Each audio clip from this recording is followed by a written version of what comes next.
Welcome back to SFCL. We're done with the elimination matches. When we head up to the promotion matches, I am Light Rose, and joining me is Fellow. And this match ahead of us, we've got West Garfield Park versus Wildcard Ace. Yeah, hoping to bring a little bit more joy in our broadcast today, not sending a team home, but potentially advancing them into playoffs through this promotion. Best of three between West Garfield Park and Wildcard Aces, which you probably know a little bit more closer towards Wichita Wolves. That's still JJ's old team. A couple of changes since the last time we've seen them, but for the most part, you could still consider this JJ's team. We'll take a look at rosters first and foremost, and actually starting with West Garfield Park. Bit of a hodgepodge team now, so to speak, since the last time we've seen them. That is not West Garfield Park. That is Team Mystic, the team that just got sent home. Really, I guess we're rubbing it in their faces today, huh, V? Yeah, well, I mean, sometimes you just gotta have. It's like the Hunger Games cannon shots. You get one more memory Right. of them before they fade off into non-existence. But I mean, we can still talk about West Garfield Right. Park. I think the first thing that comes to mind is the big entry on West Garfield Park. West Garfield Park, Snake. He's the one getting ahead, trying to really start off all these rounds. But he hasn't had as big of an impact as I think you and I really would have liked throughout the entire season so far. Yeah, and that is one of the main things that Snake is most well known for, is how successful he is as that fragging force for any team that he's been on. So being pretty much in the middle of the entry department, going 6 and 5 with opening kills and then deaths following it up, that definitely leaves a big question mark for not only Snake, but also the rest of West Garfield Park, seeing how well they can perform in the entry department against a team like Wildcard, where everyone is actually pretty consistent when it comes to that entry rating, despite, usually wanting to keep your supports a little bit farther in the back. I think everyone, knows JJ at this point for being the first person to normally die on their team, but for once, his rating in terms of entries is actually positive. So this could be a completely new leaf that's been turned now for Wild. I mean, JJ talks a lot, and he's finally got a little bit of that oomph to back it up. But I mean, speaking of Wildcard, JJ said that he felt his team was much better on attack. His IGL style was better on attack, and the stats back that up. 69% nice win rate on attack. And also, though, West Garfield Park have a good attacking win rate. I think that's going to create a nice contrast to see who can really have the best defenses, with Wildcard still having a good 53%. Maybe that could potentially benefit Wildcard if they can go to more attacker-favored maps. I know for them, in the past, going under different team names, what main maps they prefer to go to is something, for example, like Cafe, like Theme Park, which oddly enough tends to not be attacker-favored, but at least you can kind of dissect the map from multiple different angles, which could give you more opportunities for just general engagements. And with, again, a majority of Wildcards being positive in the entry department, going to those larger maps could be a benefit, and also just general comfort, because again, Wildcard, at least for JJ's team specifically, they've almost always been a Cafe team. The only team that has really ever properly beat them on that map was Airlarize Academy back in their prime for SFCL. Funny enough, I made that same reference point yesterday when talking about Cafe, and I guess I can bring it up again because, well, it's the team I'm literally referencing we're casting today. Yeah, I think Cafe is one of those maps that you can get a little bit more variety on the attack. It is an older map, but I don't think it's as sturdy as something like Oregon. There is a little bit of wiggle room, not too much, which is why some people don't really like Cafe. But I really do like Cafe, and I think if we do see Wildcard on there, we will have a good game. But will we go to Cafe? We head over to the map, Vito. We see Oregon taking out Villa taken out. So both of these teams, they do not get a chance to shine in that Italian countryside. Not really too surprised about that. I believe that was one of the maps that Wildcard, or I guess I just refer to them as former Wichita when referencing their older games, since that's what they were back in SCS. That was one of the maps they brought against Reality TV, Mr. B's old 5-man roster for Challenge League. They brought them there on Villa in a best of 3, and they beat them pretty well. That's probably one of the upper echelon maps we've seen by JJ's team back in the day, but so is Cafe. However, for West Garfield Park, they're also very comfortable on that map. They brought it out in Challenger League on several occasions, so I'm not too surprised they've actually decided to have that map in selection, since they're also pretty used to playing on that map to a certain extent. And for theme park for Wildcard, that is also a map that JJ does prefer. So all things considered, the ban phase for the map selection seems to kind of align with what these two teams prefer. And with Chalet being the decider, that is a map that we have seen West Garfield Park on. They went up against Illness Esports and did not put up a round. That is going to be the one thing that is kind of echoing throughout the entire map. If we do get there, which I feel we should, if West Garfield Park are going to be able to contend with Wildcard, which, as crazy as that sounds with who's on West Garfield Park, I still feel like there is a little bit of a question mark there, because the team hasn't produced as much results as has been expected of them, and a lot of it kind of does fall on the entries, but the lineup really hasn't clicked as much. Do you think that the starting sides could potentially give a forward momentum swing to either West Garfield or their opponents of Wildcard? You talked about attacker favoritism in just general statistics for Wildcard. Do you think we could see the same kind of effect for West Garfield Park going in their favor, and we see two very attacker-favored halves on a map like Cafe?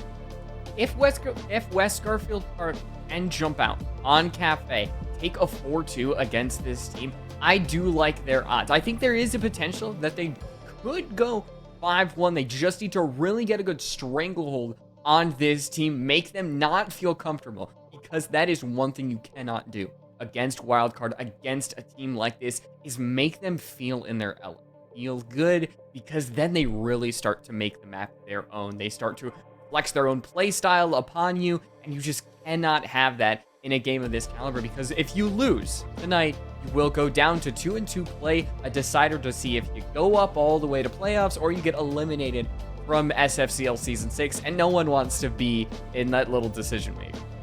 Yeah, at least you're not fully booted out, but again, winning today would be the preferred route for both West Garfield Park and Wildcard. Obviously, you cannot have the outcome where they both win, but like we mentioned, it's all big potential considering these two teams have a lot of experience playing on these three maps in total of Cafe Theme Park, and also Chalet, whether that experience be good or bad. In terms of operator bans, we've seen this map already in selection by ex-Wichita Wolves, now Wildcard, where they ended up removing both the Dokkaebi and Valkyrie, pretty info-focused operators.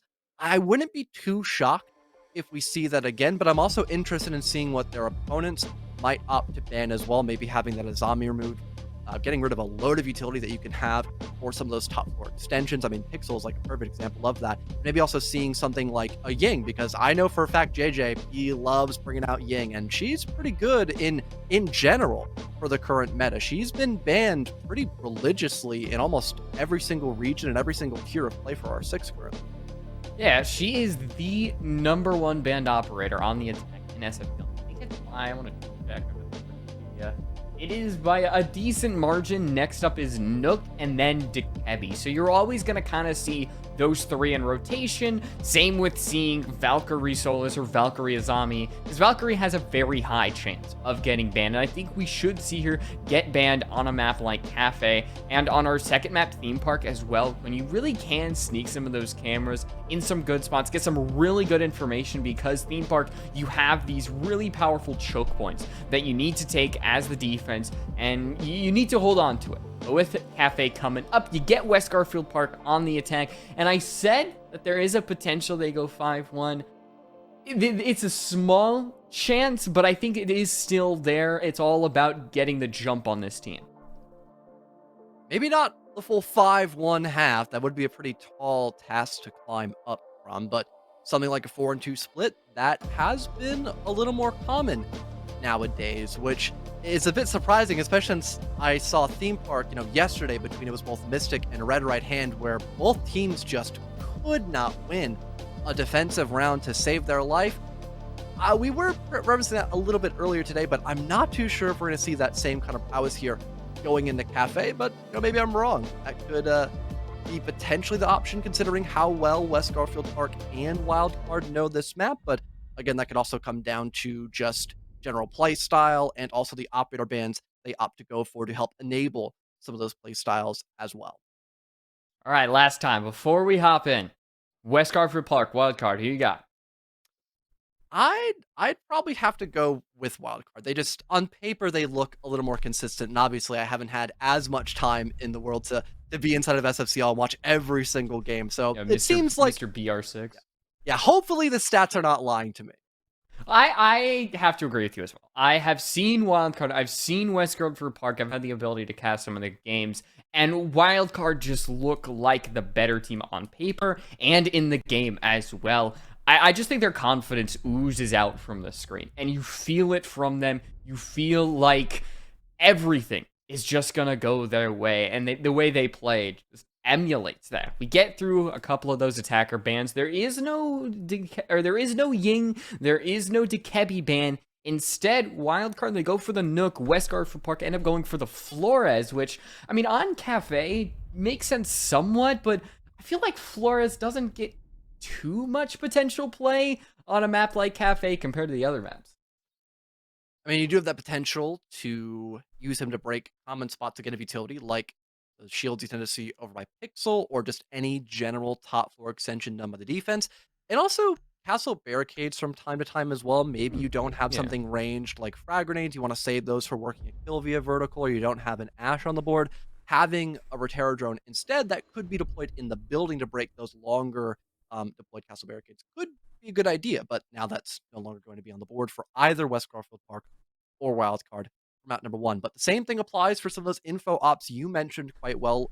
You have both the Solus and Valkyrie removed, so just general info on the defensive side is going to be limited, but that Doku ban I talked about earlier is actually available to both West Garfield Park and Wildcard. So I'm definitely interested to see if we're going to have a big focus on information for West Garfield Park going in on their lineup. Sure, they have the Iana and Lion, but even bring out, again, more unique operators depending on the bomb site is pretty plausible. You can be rather unique with how you're attacking Cafe, mostly based on what kind of bomb site your opponents are going to and also how they're extending around. Speaking of bomb site, mining is where we're heading first. Not kitchen, not the 3rd floor. This site has just seen a massive explosion in popularity, at least in SFCL.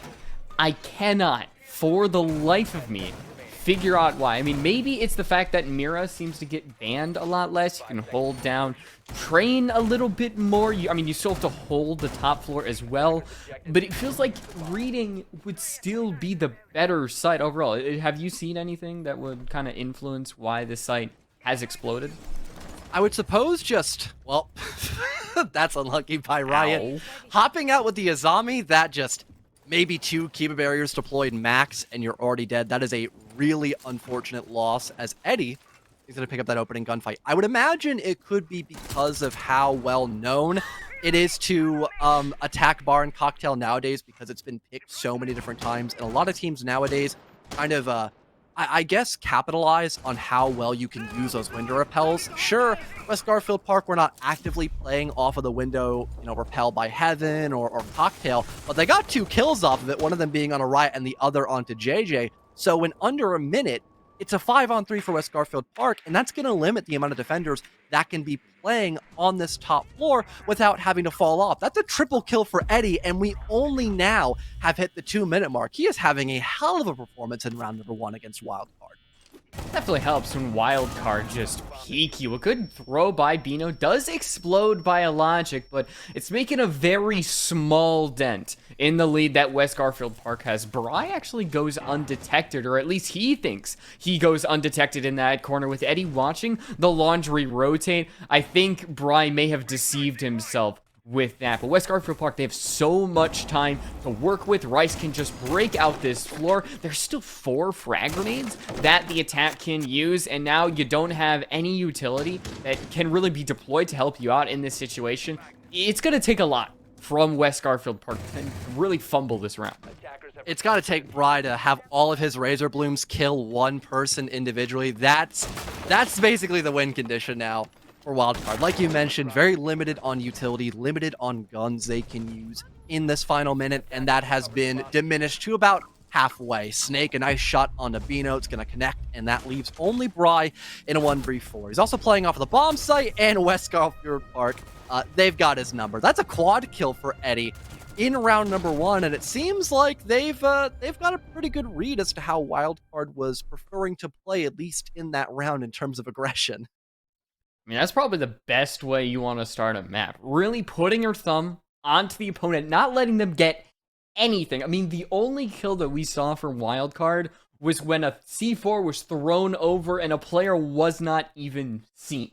It was just good intuition and game knowledge, and in that round, West Garfield Park had so much more of that. I think in this round, though, Wildcard are going to back up. They're not going to play as aggressive, and we might see that with the Beano on the Bandit, right, on the Echo, JJ on the Smoke.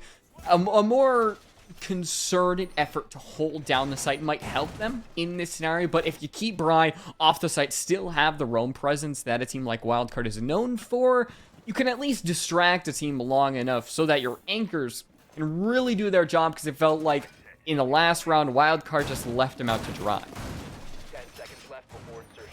Now things are being switched up to the bottom floor of Double Kitchen. Seems to have a decent emphasis on extending both into Bakery and also, I would assume, VIP, with there being a couple of different deployable shields and some toxic babes to boot as well. Not only that, but there is still going to be a little bit of a focus on this roam extension, Beano being the main man of that. Looks like he was going for the spawn peak by ticket and will now fall down below into the first floor. Probably hoping that West Garfield Park will just waste a lot of their own time droning out that top floor and potentially needing to work their way a little bit lower into the building. But it seems like West Garfield Park are opting to go for more of a horizontal take, having players starting their entry over from both Garage and Main Bakery, and also having that double door opened up inside of Reception to maybe have someone lurk in there in the late round. As West Garfield Park, they are already inside of Baking Room and beginning to breach open that wall to prep as well to get a nice angle on anyone playing behind that little rice position. So decent control already established by West Garfield. I think with Beano actually on the roam, the Thatcher is really just going to make these bandit batteries essentially non-existent. You throw that out. Beano is actually back on the wall. He made that long rotate back, and now he can be ready to bandit trick. Is the attempt going to be successful? It is not. He's able to scramble his way back, not take any damage, but that wall is open with so much time behind it. A good frag from Snake takes out that bandit of Beano, and now more Wildcard players are just spotted with those drones, and there's no one to stop them from entering the site. Right is too concerned with the Yokai drones. There is a refrag from Kiru and JJ, as it seems 3 West Garfield Park members fall just like that. It's gonna be up to Eddie and Biologic, the man who got the 4K and a lot of fire and smoke in that crossbow bolt. They have a lot of time by their side to be patient, drone on out. But with Wildcard having the very slight advantage, they could get their first round on the board. Banshee batteries causing so much annoyance here for Eddies. He's caught in a bit of a crossfire, so to speak. JJ off screen will catch Bio in an awkward position, and there's Bry with the final kill of the count. Not many options there for the Ash. There was a player by both Red and that Whiskey rotate, and at least for now, things look fairly even for Wildcard. Sure, they had a bit of a rocky start against Snake as he just kind of barged into Bakery, but the rest of the round played out pretty well, especially since there wasn't a lot of pressure being put on those players over by both Whiskey and VIP, allowing them to move a little bit closer towards all the action, kind of suppressing that area of Reception and allowing the rest of their teammates to still sit comfortably in the bomb site and deny that prep execute that was building up by West Garfield Park once they found those 2 entries by Snake. I'm just impressed that with the 2 kills that West Garfield Park have, the map control that Wildcard gave up with those 2 deaths, that they were actually able to come back and win the round. They were able to hold their ground, get kills, because it seemed like the momentum was just snowballing all the way down the hill for WGP. We don't go back to mining. We go back to that 3rd floor bomb site, which we have not seen. Interesting to note, we see the Dekebi for the potential first time, as well as the Amaru, which could indicate that there might be a smoke plan on the board. I think we have actually seen this from West Garfield Park, or at least a team. I can't remember if it is West Garfield Park, but basically you Amaru up the hatch, you smoke a certain area, and then you plant, and it can create a really chaotic post-plant situation that is loads of fun to watch. I think I've seen this play before inside of the Sticula Mid-Taj. Unfortunately, there's no music in our ears to go along with this potential Amaru play, because I'm sure Bio would be cooking up if that was the case. Yeah, Valor playing up above. He's got that super shorty to open up the hatches for his teammates if someone else wants to go above. Although you have a Sledge and Buck, so it's not really like a requirement, I suppose. But you talked about the smoke grenades specifically. He'll be up above to wield those, maybe cut off a couple of crucial angles that most of Wildcard could use to stop this Amaru play. And Rice as well also could be on these window repels for the entire round. Again, just holding cut-off angles from the outside and just making Wildcard very uncomfortable if they were forced to go in a retake position once you see someone like Bio just hopping up through a hatch with the help of that Gara hook and a couple of stuns and smokes to boot as well. Going underneath, the Buck of Eddie can use that skeleton key shotgun to try to find anybody, maybe holding cocktail, maybe holding by that piano area. Now a Surya gate is going to get hacked, so JJ can't really walk through there. I think it is destroyed, so even though it has swapped sides, it's going to be non-existent for a good time being, but it's always fun to just see how the defender-attacker interactions kind of happen once the gadget swap sides. Still searching for an entry. Nobody is successful just yet. And with the time ticking down, West Garfield Park have to be setting up something soon. And with Eddie taking a little bit of damage, it is going to be a kill secured. Riot is down, and now your castle inside of Cocktail is going to not have no fun defending against this execution. Yeah, at this point, Wildcard, they know for a fact what West Garfield Park are opting to do, but they're still walking into these common angles. Valor up above on that skylight will collect a kill on the JJ Blast, and that could be the rally call to get the rest of West Garfield Park active and inside of this building with the help of those smokes. Great coverage there by Bio before he fully commits to the execute, and that leaves us down to 4v2 with Fry winning an impactful 1v1, but he's got to do so much more. Well, the frag grenade pushes him off of White Stairs, and that is where Snake is going to meet him. Bino does peek White Stairs, gets a good kill onto Snake. He has to reload. Only 9 bullets in that SMG-11. High rate of fire, but very low magazine, and he is going to see White for a very long time. A lot of flash grenades thrown his way, and Bio halfway done through the diffuser. It is going to mask Bino's steps as the C4 goes out, but it's just a little too short to kill that Amaru. There's nobody on the White Stairs. But Bino is going to head down, maybe try to see if there's a player underneath, but changes his mind. Goes to Cocktail, where Biologic is holding just behind the desk. Those stray shots will give away his position, but there's so much coverage. A good shot there onto Valor reloading, but he has no idea where Biologic is, and that's when the trap is sprung. He did get a clip, but in the end, it is West Garfield Park. They reclaim their lead. I could not even see that guy in the skylight. Bino hitting that shot was just wild, but he had no clue.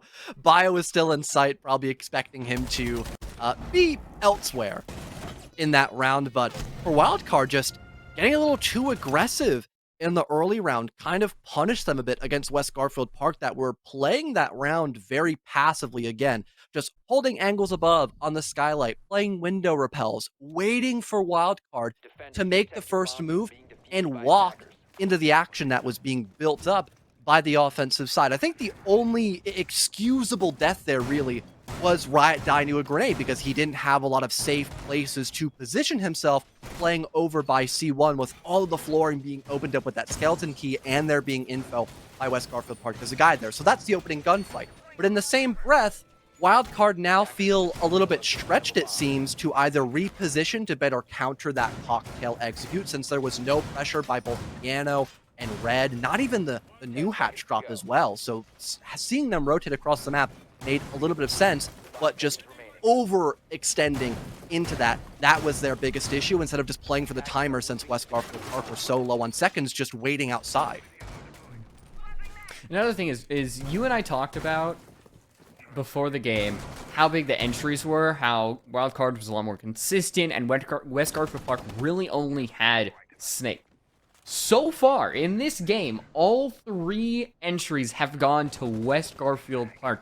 Eddie, Snake, and Rice have found one each. Eddie tries to go for an early play, and there's actually a trade off screen. Riot finds Bino, so you don't get a victory with that kill onto Eddie. It's just very, very temporary. I think that might have been an unfortunate little rotate from Bino, just got caught out. But right now, a trade means we're still at equal footing. Nobody really jumps out and gets the lead. I think JJ technically winning that engagement as well, so bit of a caster curse, unfortunately. But by like you mentioned, 2 seconds. at least they're... Yeah, well, you know what? That is still a win for Wildcard via technicality. So I think JJ's going to take that any day of the week. Still having a Nitro Cell in pocket as well. So that's also something to boot when you're defending a bomb site like Reading Room and Fireplace, where a lot of that flooring is destructible by both sides. However, for West Garfield Park, I think they're going with a focus that's dedicated more towards Fireplace because they have no vertical operators, and there's 3 people between Mining Room and Trading. I think that's the big dead giveaway here. Snake now repositioning, hoping to maybe catch a few people over by Pillar. At the very least, just break that default camera. And Kiru now eliminating Valor, the man advantage now for the first time in the favor of Wildcard in round number 4, as West Garfield Park, they're kind of at a standstill, and I think they've realized they have to recontest that top floor to an extent, which is why they're forcing up Bio towards Red Stairs, and Snake almost landing that kill with the grenade. Could have made things even once again, but that does allow the Wamai to still stay alive and buy more time above. Kiru not getting killed either with the frag grenade or with biologic just means that you have another angle that is going to be watched by a defender, and Snake has to be watching New Hatch because Kiru is still alive. You cannot keep your eyes off of this 3rd floor. And now Bry has joined him. Where is West Garfield Park going to enter the site? You see the castle barricade is blocking Reading. Mining isn't really a good place to actually enter. The indication is towards Reading, trapped in between these 2 sites. Down goes Bry, a fully health member up on that 3rd floor, and with Kiro trying to get an angle, maybe take out a player that just is not watching. Silence in the hallways does indicate that West Garfield Park have to be planning something, and Wildcard know that. Snake is going to take a lot of damage down by the hands of JJ, and Rice pushing into the hallway doesn't really have a site to go into. Bio finding one is going to enable one, and Rice finding another will allow him to put that diffuser down. Hero on a breath of health is not able to take down Bio. That would have been the round right there, John, but instead you see this team really start to extend their lead.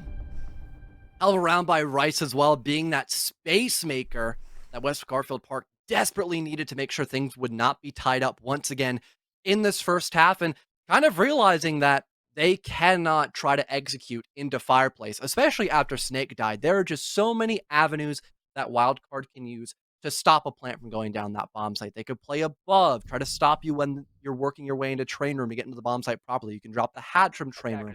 You could peek by Reading Room as well through those kill holes that JJ was using to eliminate Snake. That still denies your direct entryway in the bomb site. And for a long period of time, the castle as well on Wildcard was also playing right behind that double wall leading into the bomb site of Fireplace. So everything was accounted for there by Wildcard. The only Hail Mary that West Garfield Park had was to just try to take 50-50s and hope they can, transfer over into Reading Room and maybe get that diffuser down with a couple seconds to spare since there was no vertical up above. And that's what happens. And again, hell of a performance by both Rice and Bio with the coverage at the very end. Also to make sure that technically speaking 1 versus 1 with Rice trying to get that diffuser down was not won by Wildcard.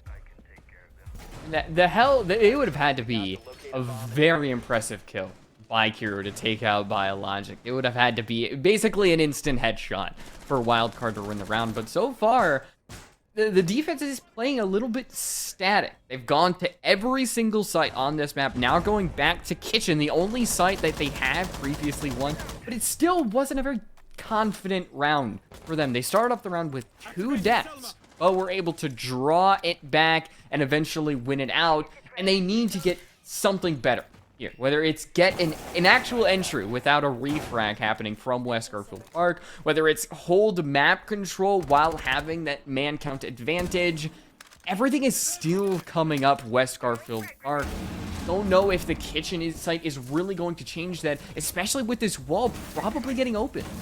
I was gonna say, Beano not bandit tricking immediately could be a big problem, but he just swings off the opened wall. That's one kill going the way of the bandit, looking for another, buying as much time as he can. Will get traded by Valor and JJ. With that wall being opened up and no longer having the bandit to assist, he's gonna have to fall back a little bit deeper into the bomb site, and he's not able to play as close as he would prefer, stopping that prep entryway with the shotgun SMG combination. Already popping one Toxic Babe, making a little bit more space for the rest of his teammates to fall back a bit deeper into the bomb site. And once again, that earlier problem we talked about, V, has revealed itself once again for West Garfield Park. Their only entryway is through Bakery so far. There's no presence by VIP. There's almost nothing over by reception as well. I could imagine there might be one attacker lurking there just to make sure no one's playing over by coat check for a cutoff angle. And yeah, that's going to be Eddie's job as of right now. But a large majority of West Garfield Park attackers are over in Bakery. And the only lurker has been taken down by Bry. It's just a plant they can fall back on now. But is Bio going to be able to get the plant down? He does, but not a lot is on West Garfield Park's side.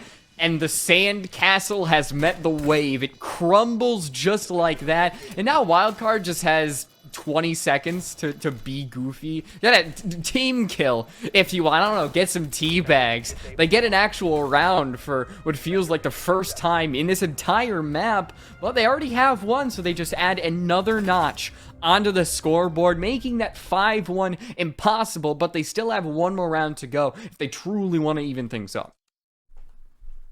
And again, not having really anything to fall back on, and with Wildcard having quite literally the best operator lineup to stop a default plant like that or play a retake pretty comfortably, it just made sense that they've been so good on Double Kitchen, both round number 2 and round number 5. Albeit round number 2 was a little bit more choppy because Snake found a double kill almost immediately in that round from Bakery's side, but it seemed like Wildcard as a whole was very much prepared for that same kind of style of attack where they go into Bakery as quickly as possible. They try to get the wall opened up. They even had Vino trying to bandit trick in that round rather than roaming up above. So that small adjustment, sure, it didn't look like it was amazing on paper, but just slowing down West Garfield Park and forcing them to reset by making it that 4v4 rather than having someone again like Snake or anyone else on West Garfield Park start out with the opening gunfight win.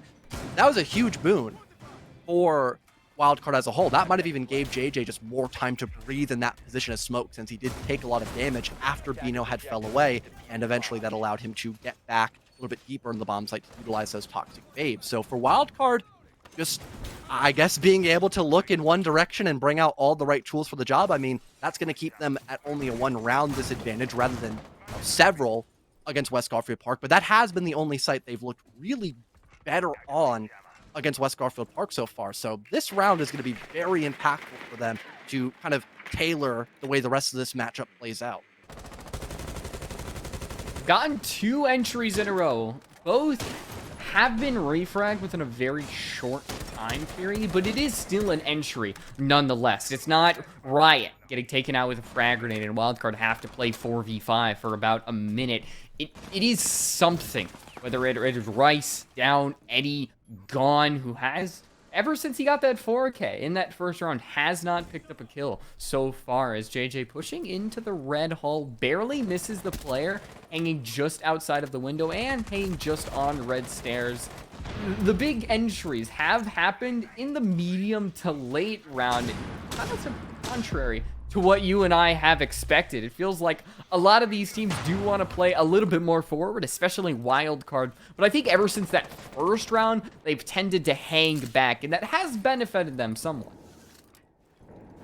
A minute 30 has just about eclipsed here, West Garfield Park, and they haven't been all too active. I mean, sure, Snake is now walking down the red staircase, a drone to go right in front of him, so he's aware that there could be someone by mining room, but I'm actually not 100% sure they're aware that JJ is so close to the Iana. Snake might be a little unprepared for this next engagement unless he just simply hears the Goyo right behind him, just about a couple inches distance away from one another. Valor above, good coverage, making sure no one could swing out wide by Heaven. There's Rice as well, shutting down Bino. JJ opening up the castle barricade, actually ignites a Goyo pack on his own location, so he can't even rotate properly in this position, but luckily he still wins that engagement against Rice, so able to fight back just a little bit here for Wildcard as he does decide, you know what, screw it, I will just walk to the Vulcan pack. I gotta get proactive as my teammates, they just need me. On the Lion scan does spot the Wamai, but it just gives his exact location and doesn't hit him. That's right. He's on the piano area. Actually dodges some bullets like he's in the Matrix, but Eddie course corrects, takes out Kiro, and now it's just Bry and JJ on that reading site. And Bio is going to be able to try to get that wall open. It is jammed with no way to really get it open. The frag actually should break the jammer, should get it open. And now, Bry in the 1v2 as JJ is fully confirmed, drops that laundry hatch and now pivots towards that reading area, misses the shots onto the ace, but course corrects, he gets one onto Snake, and as the timer ticks down, can he get the kills? He cannot. And with that 1v1, West Garfield Park, they fully insert themselves on this map, get a lead as we swap sides.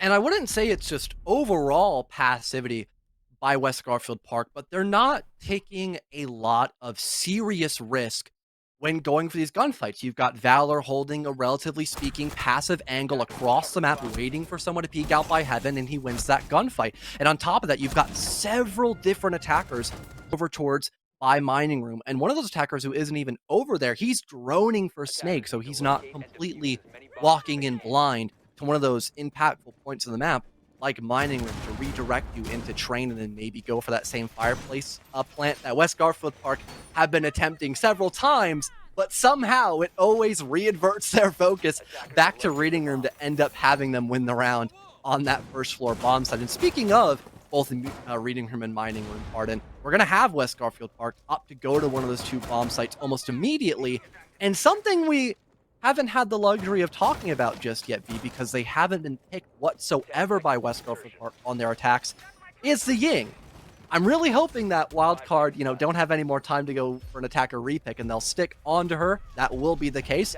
So we'll see a potential Ying execute into Mining Room. I wouldn't be shocked if we see a rather, fast rush attempt by Wildcard just to kind of catch their opponents off guard, perhaps for a cheeky round. Kind of forgot Ying was not banned. She was not played at all. Yeah, right. Which is surprising because Ying is a little strong right now. I mean, 4 Candelas, smoke canisters, and her LSW, I think it's considered an LMG, but it really doesn't feel like one. It just feels like an AR with a very high capacity mag. A little bit like the V308 of Lion. But now she's here. She is going to get countered by Warden on Rice, so he's going to be very pivotal on that defense, as well as the Jaeger of Eddie. So there is counters that this team has, and now we're seeing an ability that Ying actually has that we barely ever see. She can use those Candelas through barricades and through castle barricades. Doesn't get anything here, but it's cool to see regardless. Definitely an interesting way of making space. That way you can guarantee no one is playing off those castle barricades immediately, I suppose. And for now, seems to be like Hero is just waiting for us, his teammates, to be prepared in this round. Snake still playing up above by that C1 rotate. It's going to catch Iana at a bad time. So West Garfield Park still holding this top floor with relative ease and still keeping Wildcard at a fairly safe distance. Bino, expecting the Alibi to get aggressive, is prepared for that gunfight, but can't land a single shot against Snake. And now that's going to force the rest of Wildcard try to spring in the action, but the only one to respond has been JJ sitting outside the map, playing by the AC window. Everybody else has been shut down almost immediately by the hand of West Garfield Park, and they've only lost Valor in this position with a minute left to go and the entire map left to clear out. I don't see this being a round win for Wildcard. And their lack of aggression and just apprehension seems to have kept with them as they swap to the attack. We're seeing a player drop on the hatch that's Kiru, but they don't have any information. That bio is hiding inside of Cigar, but there actually isn't going to be an engagement, as Kiru's very stealthily walking down, gonna go through mining, gonna go through train, where they should interact with Rice. They do, and they die. JJ finds his second of the round, and he's going to have to get an ace here, as there is communication that a player is inside of Train, but he has to worry about Eddie inside of that red hallway. And this still just really doesn't feel like the wild card that has been playing in SFCL. They just seem so timid.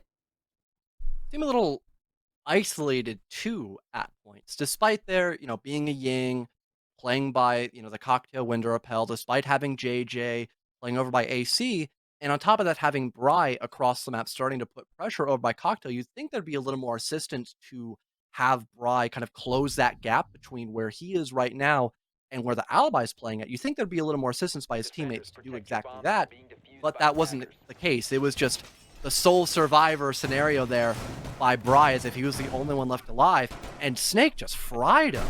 Now you've lost basically your main entry in that round, and again, it comes to the first move that's forced to be made by Wildcard, because the rest of West Garfield Park, they're not really doing a whole lot in terms of ramping up that aggression. Sure, they're getting in the faces of Wildcard, but that's when they're committing to entering the building. The second you saw that map control being attempted by Wildcard, it was just swiped out of their hands. And then the rest of Wildcard, which consisted of both the Ying and Ace, who were still outside the building, they kind of took the walk of shame inside of the building from down below, and they were steamrolled by the rest of West Garfield Park. And clearly, having this map be selected by them against a team such as Wildcard, despite them being rather comfortable on this map, it was definitely a solid read by West Garfield Park to go here, because they're doing a fantastic job against them. I think the best way to describe Wildcard in West Garfield Park is every time Wildcard tries to enter the building, we'll call that the cookie jar, they try to put their hand inside the cookie jar, thinking West Garfield Park mom isn't looking, and then she turns around and just smacks the hand of Wildcard so hard that it takes them a ton of time to recover from that, try to put their hand in the cookie jar again, where the exact same thing happens. And that's why West Garfield Park, I mean, they're up 5-2, and something has to change in this round. Otherwise, we will see 6-2, and at that point, it's going to be a difficult task for Wildcard to come back. Well, Wildcard looking to start this top to bottom clear, having the help of some logic bombs as well, just to guarantee that if there were any roamers still up above, they would have pretty much a pinpoint location as to where they'd be playing at. Yeah, even a yellow ping on this player walking down the white staircase. Snake's got no clue. Riot's already inside of reading room. So good coordination there by Wildcard, off of some intel by the logic bombs and regular drones to figure out where Snake was playing at on that top floor and to catch him in time before he can get away with his life. And also, getting that first floor control at about a minute 20 is going to provide just enough time for Bino to get down a majority of that vertical and maybe force a large quantity of West Garfield Park off of the bomb site, or just pretty much pinpoint them into specific spots in that first floor to give more wiggle room for Wildcard in the final minute. But that still means they have to focus on other power positions like Whiskey Bar and VIP, which are still being manned by West Garfield Park. Comes the attack. Bry able to take down Valor, and from the Zofia impact, I don't know if the watch actually breaks that concussion. There was an attempt, but still wasn't gonna get him that fight win. With Eddie inside of code check, we see this being held by a lot of defenders. It's a pretty important area if you're trying to push down that red hall. You try to actually push the code check, that area itself. With Rice now over by Small Bakery, he takes so much damage without really giving any in return. The frag grenade is just going to blow up a position. With Eddie, he is going to have to really survive hell in a cell inside of the Kochek area. Hero hopping on in anytime now. It does happen, but Eddie is not ready for the engagement. The pre-fire doesn't win him any favors in that scenario. And with Bio stuck inside a freezer, he equips the shotgun, his best friend in this scenario, but the perfect pinch from Wildcard gets them that attacking round. And without a doubt, that is the best we've seen Wildcard in this game so far.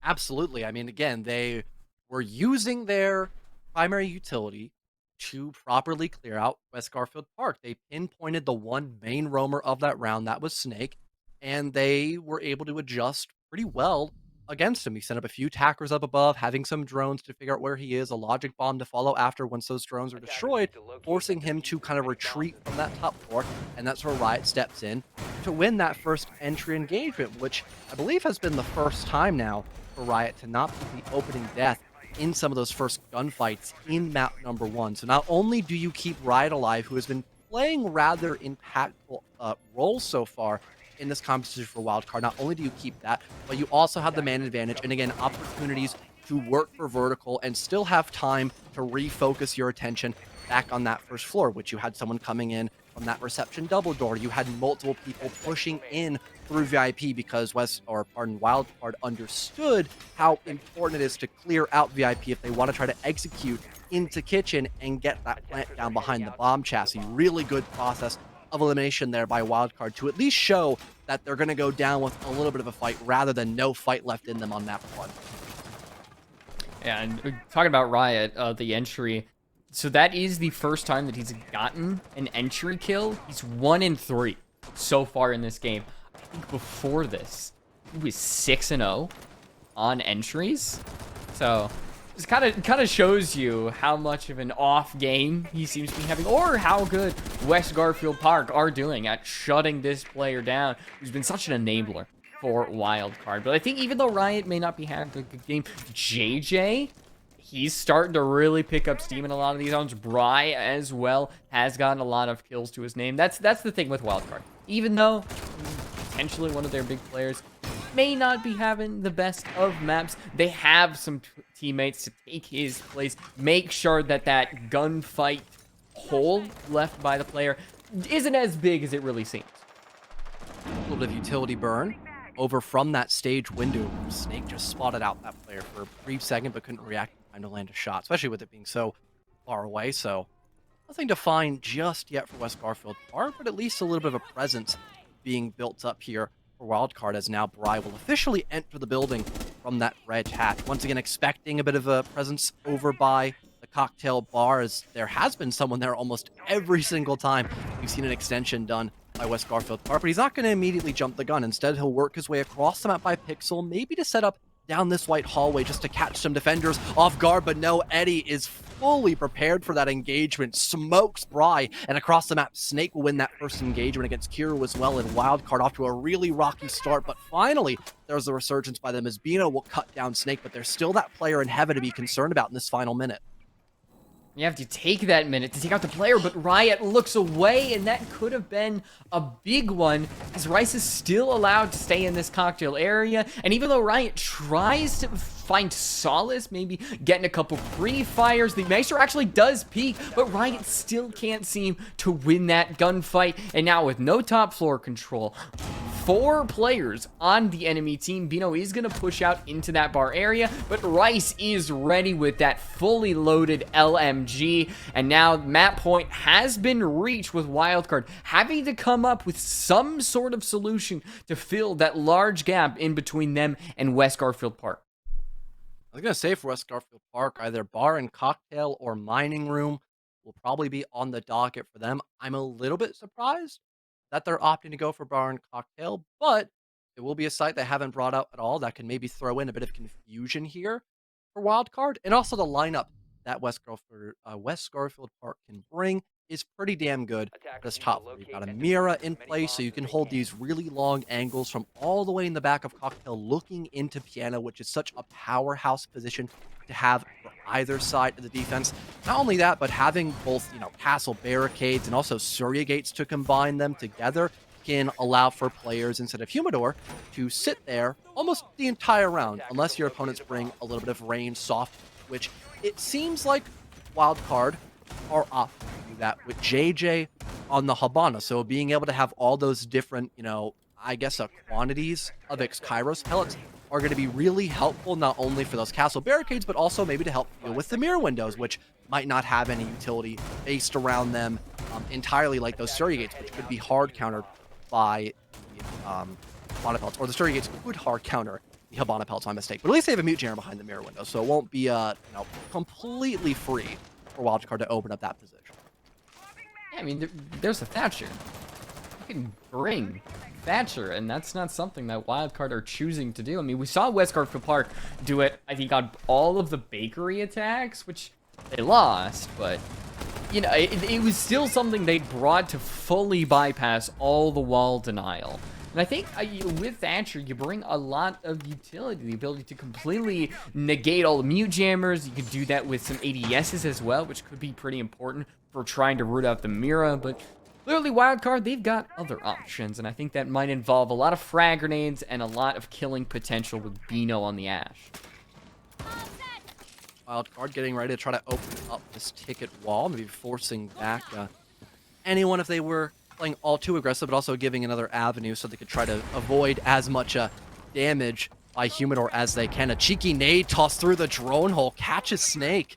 And that has injured the Mute who's playing close by the Humidor, so maybe a little bit more coverage can be gathered by Wildcard, as there is no chance West Garfield Park can walk back into Humidor and revive Snake as he's down. Surely someone's going to get info and finish off Snake. There it is. Bino will at least finish off the work that Bry has achieved in this early round to set the tempo and get that official entry kill for Wildcard. And also, one of the main chokeholds that West Garfield Park were looking to have in this round has already been taken care of by Wildcard, and now they can readvert almost all of their focus now onto this player still in bathroom. They can focus their efforts and focus only one frag grenade.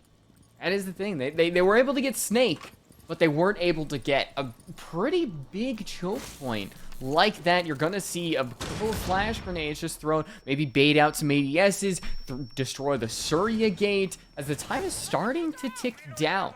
Hero takes a little bit of damage. That last frag grenade is going to be thrown all the way out. A good drill throw there from Rise. It seems Wildcard, they are stacking up bodies all around this site. Valor and his Black Mirror are going to be the only thing separating Wildcard from their 4th round victory. Able to get the player dropping onto the skylight, but with a phone buzzing in his pocket, he only had a limited amount of time on this earth, John, and eventually the clock would strike triple zeros. Bar and Cocktail not working out whatsoever. West Garfield Park starting out with that really unfortunate loss of life, having no utility centered around, I guess, the red door or the drone hole, unless it was already burned by Wildcard. But either way, killing Snake, I'd say at a fairly early point in the round, was crucial for Wildcard, because now the main focus of your attack is fully clearing out the rest of Piano / Bathroom, and then also making more space so you can get into the bomb site. So once you've almost fully dealt with that position of Piano after getting Humidor control, you could just start putting pressure on the bomb site. You can start walking into the objective, and if you have enough space as well, or if there isn't enough utility by your opponents to stop a plant, you can maybe force a potential of getting that diffuser down. So Wildcard taking full advantage of getting that map control at a good chunk in the round, or a good time frame in the round, and then just playing off that man advantage afterwards, playing for just consistent trades, put West Garfield's head, or West Garfield Park's head, on a swivel, and now they're forced to go back down into the first floor of Mining Room, as Reading Room is still locked off until round number 12. Yeah, I mean, it feels like Mining is just Reading Room light. You still have to hold the top floor. You just have to pay a little bit more attention to Mining, but it just feels like almost the same site. I think the Mira window could get to play here, but it's not West Garfield Park. They still want to run a little bit more mobile comp. They want to run that cap can, which we haven't really seen too much over this entire game, so we haven't seen too many shins explode, which is good, because as humorous as it is to see some attackers just run straight into what feels like the most obvious cap can trap, it can be frustrating. JJ once again on his patented Habana, still the player with the most amount of kills, not just on his team, but technically speaking in the lobby. And the person right behind him is Bio. This feels like a really weird episode of the Twilight Zone where just all the hard support players are just going frag crazy in this matchup. Maybe we'll continue to see that pattern now in round number 11, as Wildcard for the 80 billionth time are opting to start their attack from the roof of the building and working their way down below, a pretty common trope for the map of Cafe. And there isn't actually a big emphasis on the roam. It's just the same two locations of Cocktail Bar, and also you've got the Jaeger of Eddie, who's playing a little bit closer to the pallets to watch down that white hallway and right next to the white stairs as well, just to put a little bit less pressure off the shoulders of Snake as they are once again preparing for that same, humidor and piano style attack. But no, Snake! He's just stuck on the rotate. Bry is there to punish him, and now he's just going to walk down white like he owns the place.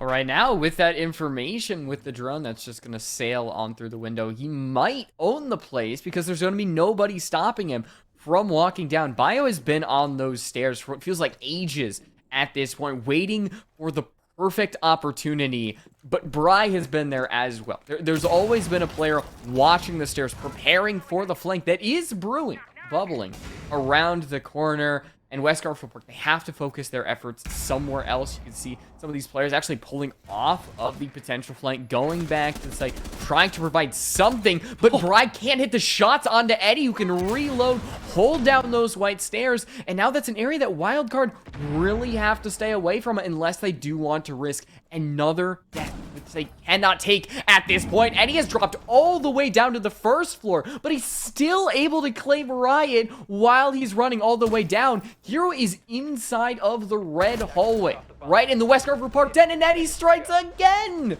3 for him. It's not going to be an ace, but he has done a lot in this round to emphasize that this entire map is West Garfield Park's. Valor's going to get the finishing touch, and just like that, Cafe goes to the attack of West Garfield Park. They started it off, and they were able to finish just as strong.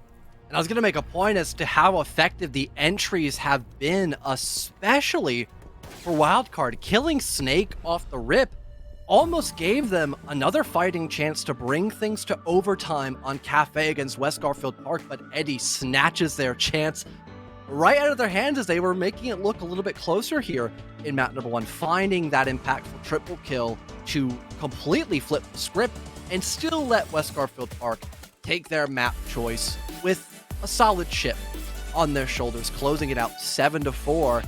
And it still seems like that entry discussion is something that we began to start, talking about at the beginning of the show, and it's something we can still kind of relay, because a majority of these rounds that were, that we saw with entry engagements going the way of West Garfield Park, they were still winning those rounds. Sure, it wasn't like a full 100% win conversion, but you could tell starting with a good tempo on the round had a very big impact to play for both West Garfield Park and, like we just saw in those last 2 rounds, for Wildcard as well, specifically round number 10 where you had that opening kill on Snake. Yeah, but Snake wasn't there in a lot of those rounds when he was exploded with a frag grenade, shot out all the way back in Cocktail. There wasn't that same amount of defense coming from West Garfield Park, and you can say the same for Wildcard. When Riot wasn't there, Bry wasn't there, they just did not have the same level of strength and same level of confidence to go with their executions or their defense, whichever way they started. But map 1, I think it has provided a lot of excitement for you and I. Maybe not as close as we would hope, but we still have potential 2 more maps to go. Cafe, they win. West Garfield Park win their own map as we head to the second map of Theme Park. We're gonna go to a quick break. We'll be back after the break.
Well, it seems, V, that our what ifs for West Garfield Park have been answered to an extent on map number 1, with West Garfield Park taking that victory 7-4 against Wildcard. A fantastic performance overall. And again, especially just keeping that forward momentum in their favor on a majority of those rounds. You would see double kills or triple kills being found across several different players by West Garfield Park, completely halting Wildcard's attack in a lot of those impactful moments at the beginning of that second half. And West Garfield Park as well, in close situations on their own attacking half, would still fight back against Wildcard when they were the ones in that advantage. I think a perfect display of that, or at least the defensive half of West Garfield Park, had to be round number 11, where we saw that triple kill by Eddie completely turning around back in the favor of West Garfield Park. And we even have some stats to talk about as well, V, which Snake, oddly enough, having the most entry engagements out of everyone, those oh so impactful first bloods. Most of them went the way of Snake going 3-3, but oddly enough, that was the most action he had seen in the entire first map, it seems, V. Yeah, only going 6 and 9, staying at the bottom of the leaderboard with Biologic at the top, 10 and 7. 2 plants down, won the 1vx. And overall, the consistency from West Garfield Park was probably the one thing that spurred them forward. Unfortunately for Wildcard, I hate to call a spade, but Riot has been a really big performer for Wildcard in a lot of the previous rounds. Before this one, he's been 34 and 18, plus 6 on the entry. He's been insane statistically, 2 and 9 in this match, 27% AOST. And when you don't have somebody like that, when there is just this massive gap that, unfortunately, players do have off nights. It happens, Right. But in this one, I think that was a contributing factor why Wildcard just seemed to be a little timid throughout the entire map. And looking at Theme Park as Wildcard's map selection going in the rest of this best of 3, it definitely begs the question of, are we going to see some of those problems resolved by Wildcard, or are we going to see a very botched first half by them? Because on the attack, which has been quoted by JJ as their better half, which is, maybe a reason why they're starting this one out. Actually, the real reason why they're starting on the attack is because West Garfield Park picked defense. But, that's besides the point. That does not help my point, so why did I bring that up? The fact of the matter of Wildcard having a really choppy second half against West Garfield Park, again, especially when it came down to them either going for an entry engagement or at the very least having someone to back up that entry player, whether it be with info, making space for them, playing with them so they can get a proper trade if their entry player dies. We didn't really see a lot of that on Cafe. It was a rare entity by them in that second half. So if we continue to see that flaw reveal itself by Wildcard in the beginning of Theme Park, we might just see a pretty quick blowout by West Garfield Park, because they were also fairly consistent on their attacking half, not just their defensive side. One thing I said before we started out was Snake needs to show up on the entry if West Garfield Park wants to compete. He was there, went 3-3, but with Wildcard, now it's about, can Riot show up? Can the rest of Wildcard back up their entries or have some sort of trade going throughout the entirety? And I think trading has been something that Wildcard has struggled with throughout the entire season. They have played potentially a little bit more individualistic at times, and it can work if you're winning. If you're not, you're really going to feel that sore spot. They definitely felt it in that first map, but starting on the attack, this is where they really can get the lead. I mean, we haven't seen them in the lead the entire first map. I mean, yeah, you saw West Garfield Park jump out, win the first one, take a 3-1 lead. I think Wildcard, this is where they can get some of their confidence back, even if it is just the fact that they are a little bit better on attack. The same with West Garfield Park. It's something to boost their egos a little bit. Well, majority of the bans have already flown past us, V. On Theme Park, you've had the Ying this time being removed, so it's not going to be an option for Wildcard. On top of that, you have the Dokkaebi, Azami, and Cade taken out of the equation as well. So maybe some of that hard breach is going to be a little bit easier to deal with here now for the attacking side, but it is just only the Cade move. We saw a lot of mutant play on Cafe, and it seems like we're having that brought out once again by Bio this time for an armory and throne defense. So I can imagine a majority of these mute jammers are going to be focused on at least just the hard walls, maintenance, barrel, yellow, etc., and maybe just having the last one used up above to help out some of your roamers as they are trying to remove as many drones as they can. But already having Eddie on the board, whose primary role is to gather info on his opponents by spotting out where those drones are, shutting them down, and forcing them to walk in blind. Having him on the board, and Snake, who can just be mobile enough to dry up that info at a faster rate, it might not be necessary. But still, big emphasis on drone denial here for West Garfield Park, and that is a big thing to have for a map like Theme Park, where roaming and still keeping those roamers alive on the late round can be very impactful for the outcome of the round. Yeah, I already found one. As one of the most fun things to do with Solus is, as soon as the round starts, you pop your Specchio scanner and just run around. See how many drones you can actually find. And sometimes you'll get like 3, 4, make the attacking team really mad that you found their like very, very niche and hidden drone spot. And of course you deny attacker information, which is always a joy, but you can't deny Kiru having their footsteps. There's no Vigil on the board, there's no Kavera.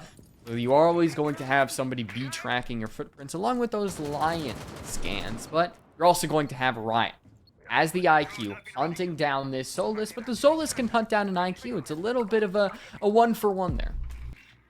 Lion scan going out. Top of that, an Inox track to locate where Snake was just playing out a moment ago. Now they are at least aware that control is vacant, but there's probably an angle all the way down through pillar near initiation to make sure that no one's going to hop in there almost for free. So although a minute has passed away and a bit of utility has been soaked up here by Wildcard against West Garfield, not a lot of traction has been made up until now. Two different attackers, both Kiru and Bino, dropping into control room eventually and double checking to see where the Oryx has fallen off. Not only that, but they even have Bry playing by Cafe, so they know for a fact where the Oryx has probably fallen away. Kiru tries to spring up to maybe surprise Snake, but it seems like he's a little quicker on the draw. The Jackal now gone, and that last Inox scanner just going down in the grave with him, it seems. Catching projectiles. And even Rice is just preparing to destroy any hard breach that can come their way. I think with the Habana, it kind of negates a lot of that tricking. But over by Dragon, Brian, Bino, they get one apiece, turn the tides, and make it so that utility is kind of sent all the way down to the grave. There is an immediate trade in the hands of Biologic, who's all the way in maintenance, not inside of the site, not preparing for an execution, preparing for a maintenance push. And, well, we saw the shotgun. It was like an antenna sticking on up. The frag grenade was going to get him, or JJ was going to get him. So it leaves it in the hands of Snake, who is roaming up towards that second floor, and Rice, who does have impacts to deny that hard breach, but I think it does go through, and with that, the site should be enterable. As we know, actually, what? 180... What? Did his mouse disconnect? John, he just stops firing, stands still, allows himself to get killed by Snake, but luckily for Wildcard, they do have a refrag as Rice pushes up into maintenance, leaves the site for the attacker control, but it actually hasn't been vacated by the attack. They run through connector, try to get a small little area of which they can plant, as JJ has to get coverage from Rice pushes up by the bomb chassis, now officially in the other site, as the impact just doesn't make the mark, and he trips over his own feet as Bry just hits that headshot. And, well, Wildcard, they start off their first round with a win, get their first lead. A little shocked with how aggressive West Garfield Park was still playing in that round. After they found the entry kill onto the Jackal of Kiru, it really seemed like, for a moment there, Wildcard were forced to kind of slow down and reassess what info they had to work for a kill. And eventually that led them a little bit closer towards the top of Dragon, looking into the bomb site, and potentially preparing for someone to go on a bit of a flank on that top floor. And with West Garfield Park just getting so aggressive in that mid-round in a 5-on-4, with Wildcard being prepared for that, they find a couple of trades, and eventually get the man advantage and still have enough resources to maybe diversify where they want to push in from, having an opening in the back of that maintenance wall, looking into the bomb site, having a lot of that extra map control to then rotate across the map and go for a different plant that isn't going to be behind the throne, but instead a bit closer towards the furnace from that split doorway. And albeit the Capcan traps did buy a little bit of time for West Garfield Park as JJ had to try to shoot all them mid-reload with a bearing 9. Sadly, Kiru could not close that gap as the Malai and could not stop that plant from going down. Wildcard still having an opening start that's going to lead off for a win, but a close call at that. Yeah, but I mean, you get one, and that's the first lead.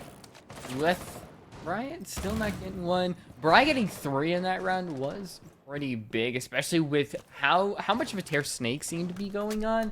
I think Wildcard should be happy with that round if they can continue to hunt down the roamers.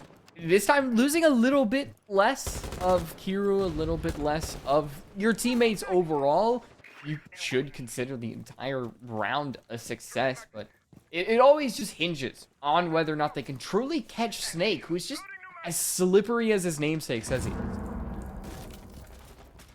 Drone spots out Snake, but apparently the call was not given to Kiru quickly enough. So although it was an opening gunfight, going the way of Wildcard to get rid of Eddie, someone who was performing oh so well on Cafe, he'll be pretty silent at the beginning of Theme Park, but at least the Nook is taken care of. One of those X Factor roles you tend to see on a map like Theme Park. I mean, the perfect example is just someone lurking up yellow stairs in the final, 40 seconds of the round and just netting a double kill. But Bry, he'll try to lurk his way in through Cafe, and sure, the mute spots him, but there's Riot with the assist. Bio from Cafe Hallway will get a trade almost immediately. Actually, no, it was Snake, just kidding. But Bio is still dropped by that Cafe Hallway. A Selma gets deployed in the background. Snake good for a triple kill as he is just shredding through the HP of Wildcard with that T5 SMG. Now puts us at yet another standstill in a 2 versus 2. Wildcard having JJ drop down this hatch, hoping to get a little bit explosive here and having a fall-away option too. Bit of an escape route down a secondary hatch. But there's Bino completely backstab Snake, the only performer so far for West Garfield Park. And now that leaves Rice in a 1 versus 2 and still plenty of time to spare for Wildcard, grabbing some vital intel to allow the wall bang to rip and tear through that mirror next to the bomb chassis. And that's 2 in a row now secured for Wildcard in this first half. Bino jump scare. Please put this timestamps in the comments. That you can tell Snake was wouldn't want to shock anybody in the YouTube comments. This gets sometimes it gets a little scary and you want to take a break in the comments. That was pretty scary just to see Bino come from behind and absolutely obliterate Snake and get that final kill as well with the wall bang. A good little 2-piece for him throughout that round. And now, I mean, good to shut down Snake as well. He was 5-1, and so far he is seeming like he is on it in this map. He is one of 2 players on West Garfield Park to have kills, him and Biologic. So if that's showing you why Wildcard have won 2 rounds, but it also should show you why some of those rounds have been pretty darn close to going West Garfield Park's way. It's because Snake has lowered that threshold for Wildcard to start to enter the map, because he's just been finding a lot of these early kills. I mean, he's only got the 1 entry in that first round, but he's been there for the refrag in the second round. As Oryx, you're a speedy little man. You can hop hatches, run around the map, and Snake is doing just that. Oryx is I don't even know how you would say how this guy is built, but he is just like a bulldozer going across the map. Yeah, that's a good representation. Maybe not as fast as a train, but maybe those Reba dashes could be wrong. West Garfield Park, once again, big emphasis on the roam. Cannot fault them, as it can be oh so valuable. Snake even going for a potential spawn peek by that storage window and just darts across the map in just a few seconds flat. Now up above by that yellow staircase, and Wildcard now forced to drone out that position if they want to go there later in the round. But it seems like a big emphasis for them is going to be over on that cache side of the map, kind of similar to what they did back in round number 1, getting that control hatch, working their way down from that direction of the map, slowly pushing back these roamers, and then setting up for that potential of a maintenance execute, which might happen earlier than expected because they already have Bry by Dragon Stairs looking at that single doorway, and they had JJ in maintenance as well. It does peek over towards maintenance where Snake is actually holed up, but you don't see a firefight just yet. It's just Kiro who's taken a little bit of damage. A Snake has actually ran through a wall. That's why he's taken a little bit of damage. As you can see, that impact from Rice is still prepped. It's a long arm throw that has been... It's like the Sova lineups of Rainbow Six Siege. You prep for the impact throw. It takes out a Selma, which JJ is preparing to do. And once that's on there, you just hope and pray that Rice doesn't actually hit those impact. And you can see it's just far enough away that the Selma is now going to open it up. And there's just a small enough hole that Wildcard can find a way onto the site. Unfortunately, the impact not able to detonate in a good enough vicinity to destroy those Selmas tucked so close to the ground. Oh, like you mentioned, entryway now opened up, but there is Eddie, still playing by Cash, oddly enough. He catches Riot looking the wrong way, maybe a wallbang perhaps as well. So West Garfield Park still putting a lot of pressure, not only in the bomb site by that open breach we just talked about, but still having defenders actively pushing in from this top floor. There's Bry looking to try to challenge, but he was caught in a really bad crossfire, even if he won that gunfight against Snake. So now you've got Dragon pressure to worry about on top of the anchor still in this 5-on-3. This is deadly for Wildcard. Rice is down inside his sight, and Wildcard are going to take that opportunity, push on in. Here is going to be able to get killed, but JJ confirms it through the body of Kiru and can't fit through the hole. It's going from bad to worse for Wildcard, and with Eddie and Snake on that top floor, what JJ will do is push onto the site, force Bio to win the engagement, but he doesn't, and now it's a perfect opportunity for Wildcard to get the diffuser down. But where's the coverage from Bino? Snake will be allowed to push through the hole, get killed to JJ, but he looks the wrong way. And even if he would have got that kill, it still would have been that 1v1. So Wildcard, they find their way out of the ditch that they are in and still push forward to get 3 in a row. I mean, I don't even want to say the lack of coordination, because clearly it's there for West Garfield Park at some extent of the round. Like we saw both Eddie and Snake playing up above together in unison to kill that guy Dragon. But then there's other instances in the round where someone is just taking a direct one-for-one engagement for really no reason.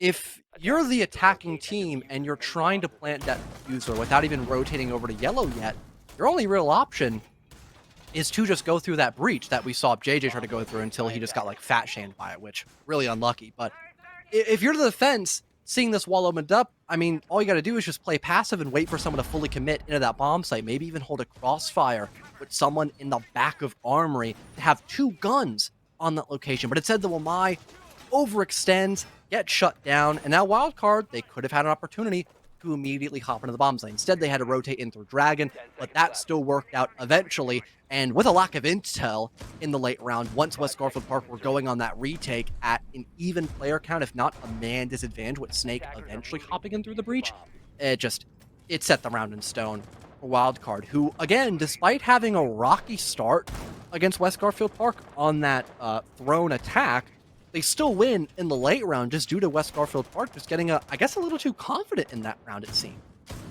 I mean, Wildcard are 1 and 2 on entry.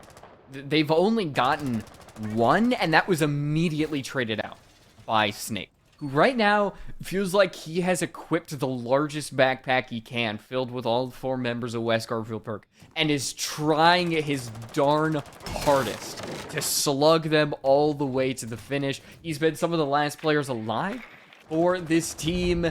He can only do so much. Somebody gotta help my man's out. Eddie, you are there on the last map. You're 1 and 3. I know you got it in you. I think Wildcard are prepping for a hot drop. It's a little bit delayed, but they drop. Valor is just fed kills. He's a hungry, hungry man. Gets 4. And by the back of Eddie, it's a flawless round. I don't know if that was the time for a rush, given how good Wildcard were looking in Theme Park.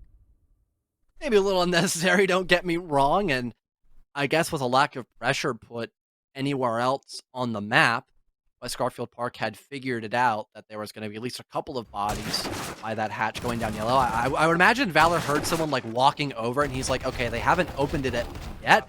Maybe he'll try to just hot drop it or just he'll wait for something to happen. And yeah, that's a quadra kill in like 10, 15 seconds flat. for West Garfield Park. Voice crack included by yours truly. But that still leaves Throne and Armory in play for West Garfield Park. This is the third time they have brought it out, and we have yet to see them succeed on one of the most defender-favored bomb sites of theme park. This is like the bastion of theme park, Throne and Armory. And we have not seen West Garfield Park find any success on it so far. And maybe this change-up of a more util-focused composition could be the right idea, but I don't think the roam was necessarily the problem. I just think it was West Garfield Park not knowing when to fall off the roam and come back to site to hold crossfires. That was really the biggest problem, because again, opening engagements, that was secured by West Garfield Park when playing this bomb site off the roam. But afterwards, in the late round, that's where Wildcard kind of reacted in time and adapted against that earlier. Hey, some damage to Bino. Not enough to be lethal, but good enough to put a dent in that man. Maybe spur off some engagements. Kiro is inside of the map, going through bunks. He could secure a kill onto the player, as I think Alliance-Skin might have engaged, but as he pushes forward, he chooses to go right at the worst possible time. It felt like tension was building up. There was the crescendo, was the kill onto Rice. And then we just took the hardest right turn we could have possibly seen. Really unlucky there by Kiru, expecting there to be no one behind that vending machine, only half checking the top of arcade, and no one else to confirm that. Looks the wrong way, still expecting someone up above. He was correct, but some unlucky timing. Like we mentioned, able to pay dividends for Rice as he's finally on the board in this first half. Now Wildcard working their way to the first floor as they've cleared out the second one. And they're looking to maybe go for an engagement on someone who's playing by lab, but Snake spots the opened wall from that melee punch from Brian, will punish him swiftly for it. Both the Iana and Amaru now gone. Finally, Wildcard will get something for their troubles. That's Biologic taken care of on the roam, but Snake will still linger over by lab. So it's not the job done just yet for Wildcard. They still have to focus on this roam extension before they can even think about trying to execute into the bomb set, especially since they'll have maybe at best like barrel or yellow wall opened up for this late round, and that could still lead you to be very susceptible to someone who's playing over by both lab and storage. As long as Snake is still here and Sight is still in control of West Garfield, you're not gonna have a good chance at the site. He is eating right now. 9-3, just got killed by Riot, making it 9-4, as there still is some amount of time and the perfect utility to get themselves in the site, but there really isn't any way to actually get those bandit batteries. I think Riot might have found them through the wall, so JJ should be able to get that wall open. Yeah, that wall is open, so that player just hiding inside of the corner, I think that is Valor? Rice? Somebody, whoever is there, you're gonna have to run away, but Eddie decides to stay the course, throw the C4 out, is able to get a refrag, and that's where Eddie just shines with his gun. Seems like it was the better option to stay where he stood in West Garfield Park. They get Armory for the first time. Luckily, that roam was just enough to make sure Wildcard couldn't really accomplish much else in that round besides having the yellow wall opened up for an execute. You had Rice with the opening kill. He's able to fall away. That's the main advantage now for the defense, and that allows them to still play pretty comfortably inside, or in a pretty comfortable way, not comfortably, inside of both lab and storage. That's where Snake found his double kill on the round, dropping the 9k overall. He's eventually traded out, which, don't get me wrong, the trades, they were consistent for Wildcard, but when you're attacking a bomb site like Armory and Throne, you're going to want to have a lot of bodies on the board so you can just push in from multiple directions and you're not going to just funnel into the bomb site. Throne is probably one of the best examples of a bomb site you can be punished on for the attack if you don't have multiple entryways opened up to the bomb site. And we kind of saw that. A quick C4 tossed out by Eddie and a pre-fire through that open breach nets him that double kill and saves the round for West Garfield Park, where if you instead had someone, by Dragon Doorway instead, that could have been a completely different round for Wildcard as a whole, but they just didn't have enough bodies to do that because of how successful the roam was. I mean, when your roam is doing so well, if you even yourself out by having a good anchor as well, a couple players that can hold down that site, it's just a nightmare for the attack, and they're going to have a perfectly coordinated execute on the roam, on the site to deal with you. And we've only seen that from Wildcard in a couple of rounds. I think round 7, or round 8, excuse me, on Cafe was the best we've seen them so far. And there have been some good Wildcard attacks so far on Theme Park, but nothing that would penetrate a perfect defense. At West Garfield Park are very close to setting up with Snake around. If he gets droned out, gets shot out, that's Valor holding that little angle over in cash. Somebody pushes him, they will be a dead man. Sent down in the bathroom in seconds, but I think Wildcard going against that, probably the smarter option. Yeah, Kiru not looking to dance with death immediately. Maybe waiting on a little more info to be bundled up here for Wildcard before he makes that decision to enter his way into an engagement, perhaps. Lion Scan called out for good measure, so no one's going to capitalize on some of that vacant positions for the offense. And now Bino will hop in, looking down this waiting room hallway and then pivoting over to control now that JJ has also opened up this wall into office to make even more space for himself and the rest of his team. Kiru as well, nice long angle established, but again, some of these positions can work both ways as Bio is gonna eliminate Fry.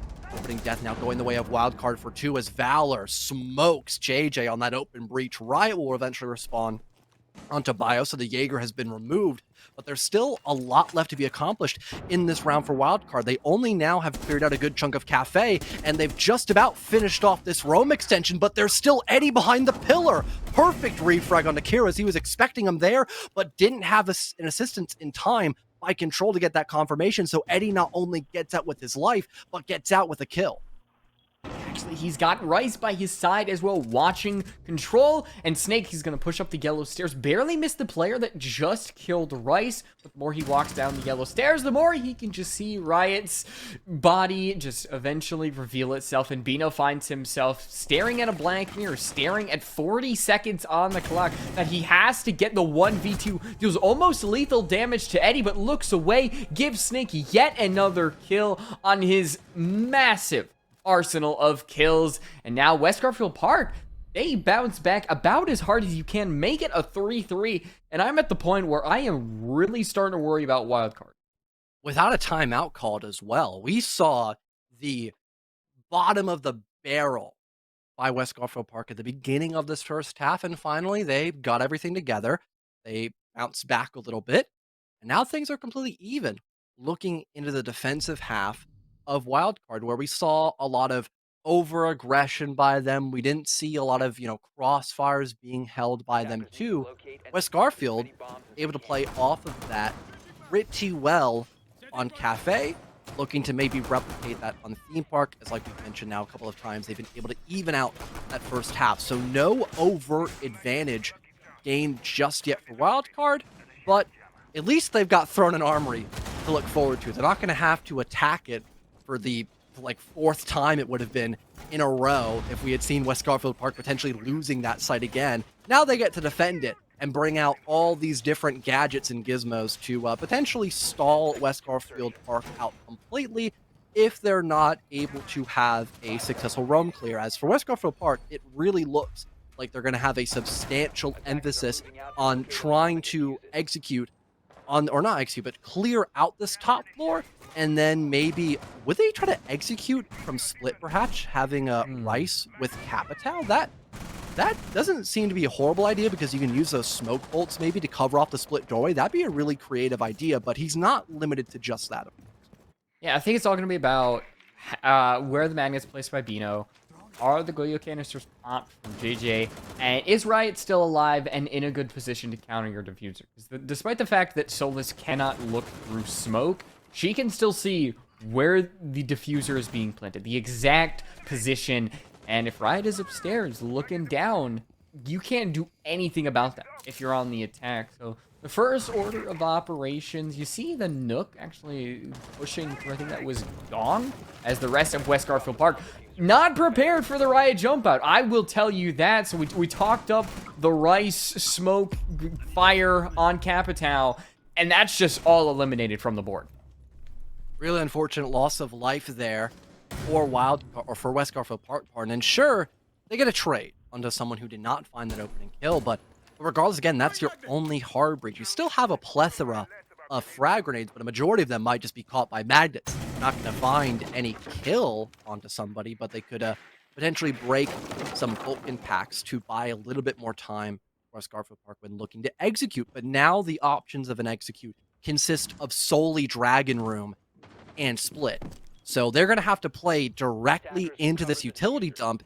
As Wildcard at this point, they could probably have a good number of the defenders just falling back into the bomb site, but not giving up the roam completely is a solid option. And Riot taking full advantage of that, still playing over by both Lab and Storage, will find another on this round and is being a very valuable asset for Wildcard in round 7. It's good to see Riot find his stride a little bit, actually be that kill leader that he's kind of designated on Wildcard. Gets another one in this round. It's not going to be an ace for him, but he has really done his part. This should put Wildcard in the lead as long as Valor does not get the 1v4. I think the fact that he doesn't really know where the player is in lab, doesn't see the player walking from connector, should indicate that, yeah, Wildcard's got this round. So we use 30 seconds to maybe just figure out what the heck is going to happen as Riot does finish out with that nice little 4K to bump his numbers, though.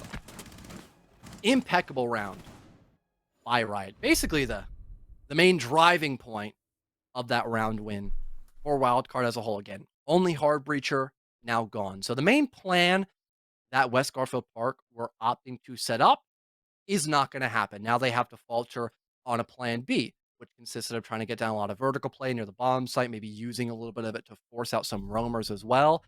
That also backfires as Riot now relocates to Lab and Storage and gets a couple more kills playing down below. And at one point, I don't know if I caught it because I was looking away, but was he also going up above at some point as well, or was he still down below in the first floor?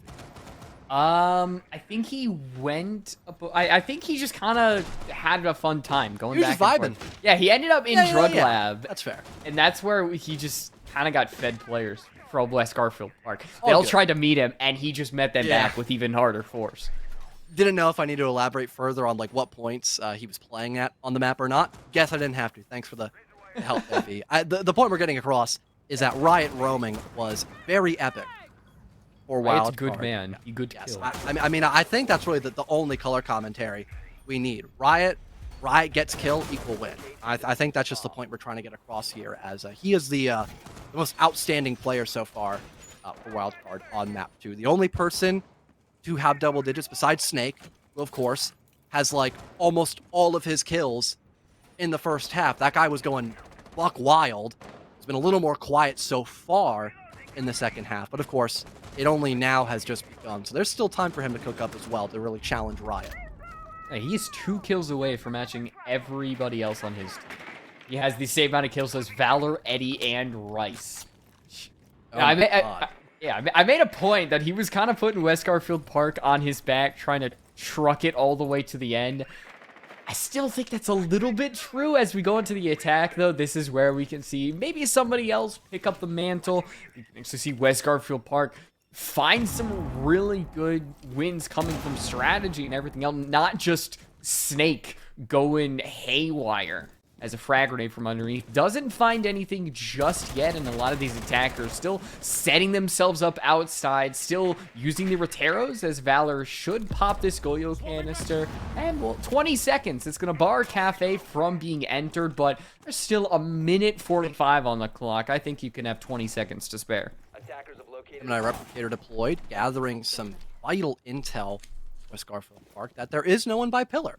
So you can maybe see a heavier push coming out by Snake over from Cash to start working his way in through either waiting room or, again, a Pillar like we talked about earlier.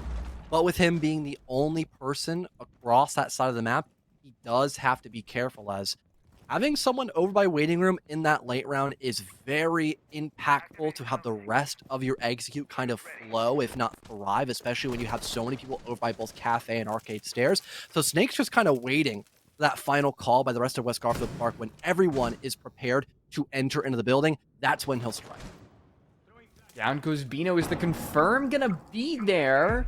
For now, he's still alive, but with the amount of time on the clock, you can't really expect somebody to go for the refrag. There's a 1-for-1. JJ and Bio getting one each, and now there is the confirm as West Garfield Park, they take their kills and run with it, try to get some site control, but Riot is gonna find two, can't go back to the yellow stairs, and now in a true 1v1, Kiro versus Snake, trying to take down the demon of West Garfield Park. He has to reload, brings out the pistol, but on about 5 to 20 health. Can he win it out? Unfortunately, Snake just has his number in this engagement. He's still gonna keep finding kills and evens up West Garfield Park.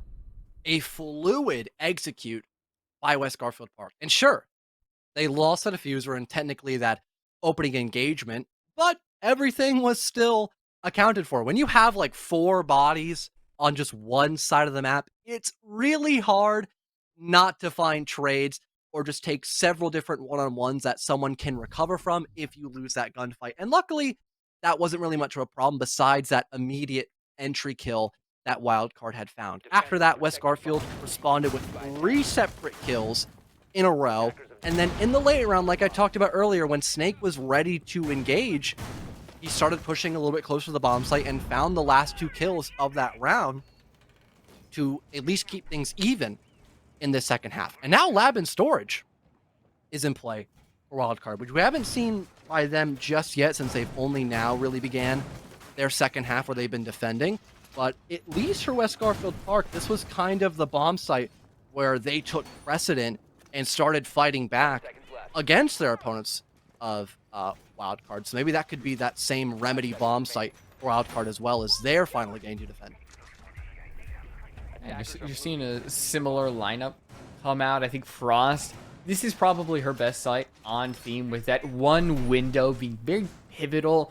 It's the direct access from outside inside of the site. You can kind of hide some Frost mats inside of that bathroom area. And of course, she's got that deployable shield. And I like seeing Frost. She's going to get that rework later, but for now, we're going to have a good time seeing players drop in Frost mats, change rounds completely by the fact that, you know, it'll injure somebody in a key situation, and maybe the defense will be able to sneak one away from the attack. But so far, no Capcan traps or Frost mats have really found their way too much into the attacker's line.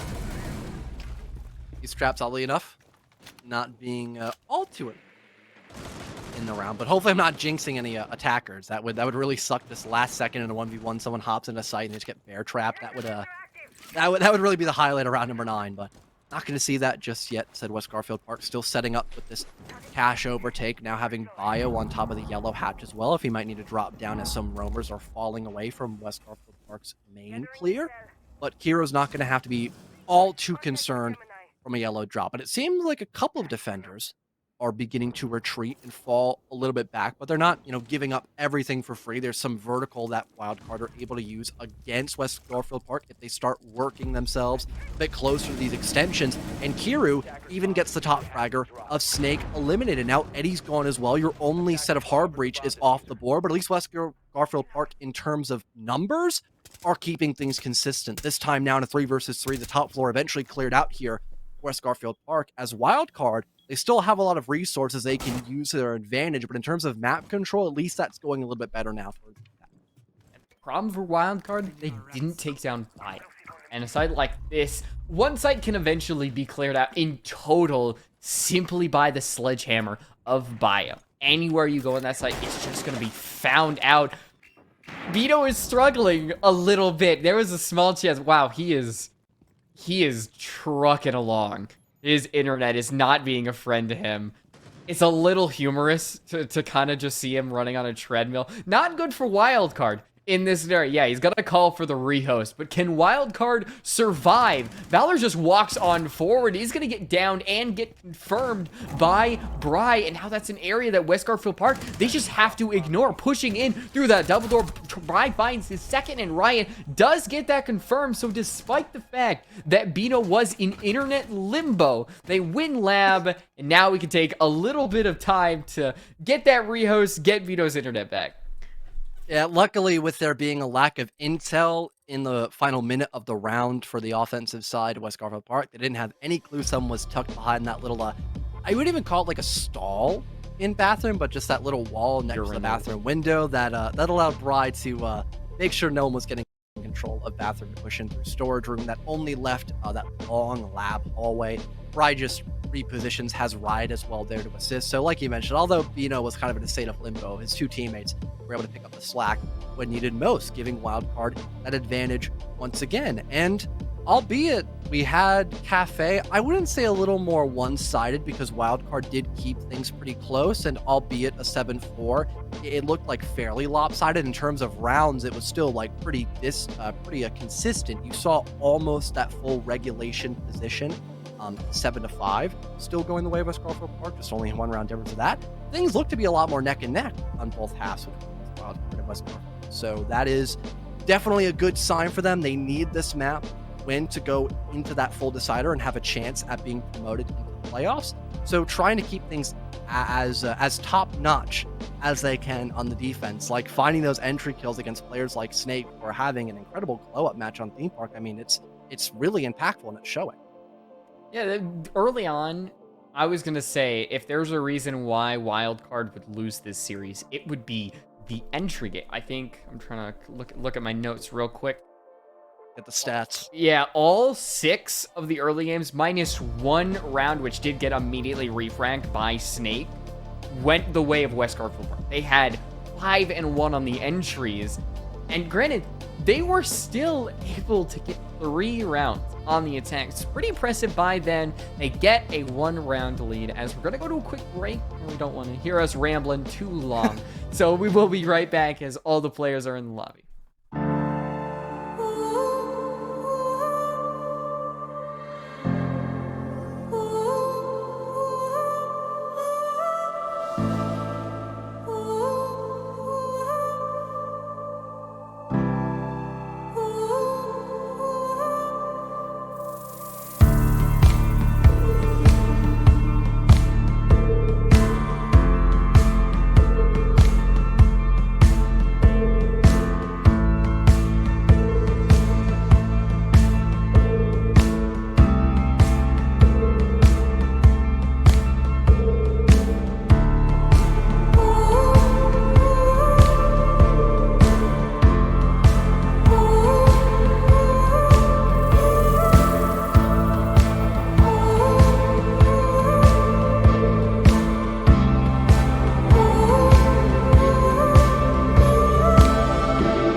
Accordingly, Mustangs are your fall major East champions. Up against Wichita Southeast here in this final best of 3 round.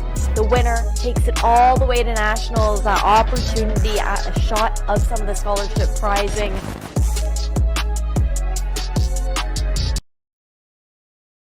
This is like the biggest high school event for esports ever. We have kids from all walks of life, all cliques, all demographics. They all rally around esports. For our program, students receive access to resources and hear from industry leaders to learn how to match their academic pursuits to their future. Creating a new community within the student body. I think that esports and gaming already has this great capacity to create teamwork. Oh my goodness! $150,000 scholarship pool is up for grabs, and we're going to see 6 different titles. I got Counter-Strike, Minecraft, Rocket League, Valorant, Rainbow Six, Chess, NBA 2K22, and Call of Duty Vanguard.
Back in the action, we got West Garfield Park on the attack, Wildcard on the defense, and Wildcard, they just won the last round, have taken a 5-4 lead, and I think Theme Park, I think we've still got a long way to go before this one's over. Armory Throne now, back on the docket here for Wildcard. They had a pretty successful run on it the first time they brought it out against their opponents of West Garfield Park, mainly off the bat of Riot having a solid performance roaming around the map as Solus. He eliminated that first player of Rice, who was the only hard breach for West Garfield Park, and that really crippled them going in for the rest of the action phase. So maybe seeing that same emphasis on a roam extension could imply the potential of map point here for Wildcard. I could imagine that, because unlike the last time we saw Armory and Throne in play for the defensive side of Wildcard, they don't really have a lot of utility bundled up for the bomb site. They have maybe some mute jammers and mine magnets, but now they've got, Bry on the Alibi. They still have Riot, who's playing Solus once again, and they also have JJ on the Valkyrie, so they could really enable a large majority of their roamers with the help of this info on both Solus and Valkyrie to double down on this extension and maybe put down even more punishment on West Garfield Park if they don't really check every single corner and look for these cameras as proactively as they can with these IQ scans. Riot seems like he's prepping to go for a spawn peek. The window is shot, and that is where Riot is going to peek. And now it's just a little 1-for-1 damage trade between him and Valor. And surprisingly enough, the P90, I think, despite the fact that it's a P shooter, contends with the G36C in that scenario, as both players just end up going their separate ways, knowing their lives are more valuable than a little window spray. That exact same entry spot we've seen from West Park countless times. Really interested to see, though, for Wildcard. We saw a little bit of info that was over on the side of Cafe, if they can maybe use some of those black eye cameras to stop some vertical play with some well-placed nitro cells, perhaps as well, depending on where some of those other cameras could be located at have to wait a little bit longer for West Garfield Park to properly enter the building, as they haven't done that just yet. Just wanting to double check to see if positions like office and initiation have been given up by the defense, and that seems to be the case. Even more so, now it's mainly just arcade balcony that Wildcard is still sitting up at, even falling away from that position for the most part as well. So the top floor now in full control of West Garfield Park. They can start getting down that vertical play into the bomb site, but once again, they are very limited in terms of hard breach. So they're going to have to really, I guess, count their bottom dollar and hope that some of this vertical play that they're beginning to set up now in the minute 20 can net them an opening gunfight. Down goes Riot, the playmaker for Wildcard on the previous round. And now, I mean, somebody else is going to have to fill those very big shoes that he left. And without a lot by their side, I mean, you have the C4 that was used by JJ. There's one left in Kira, and you mentioned the vertical play that could be denied potentially by Wildcard. JJ is going to be there for the refrag by Lab, as Valor just was unprepared for the duo being headed their way.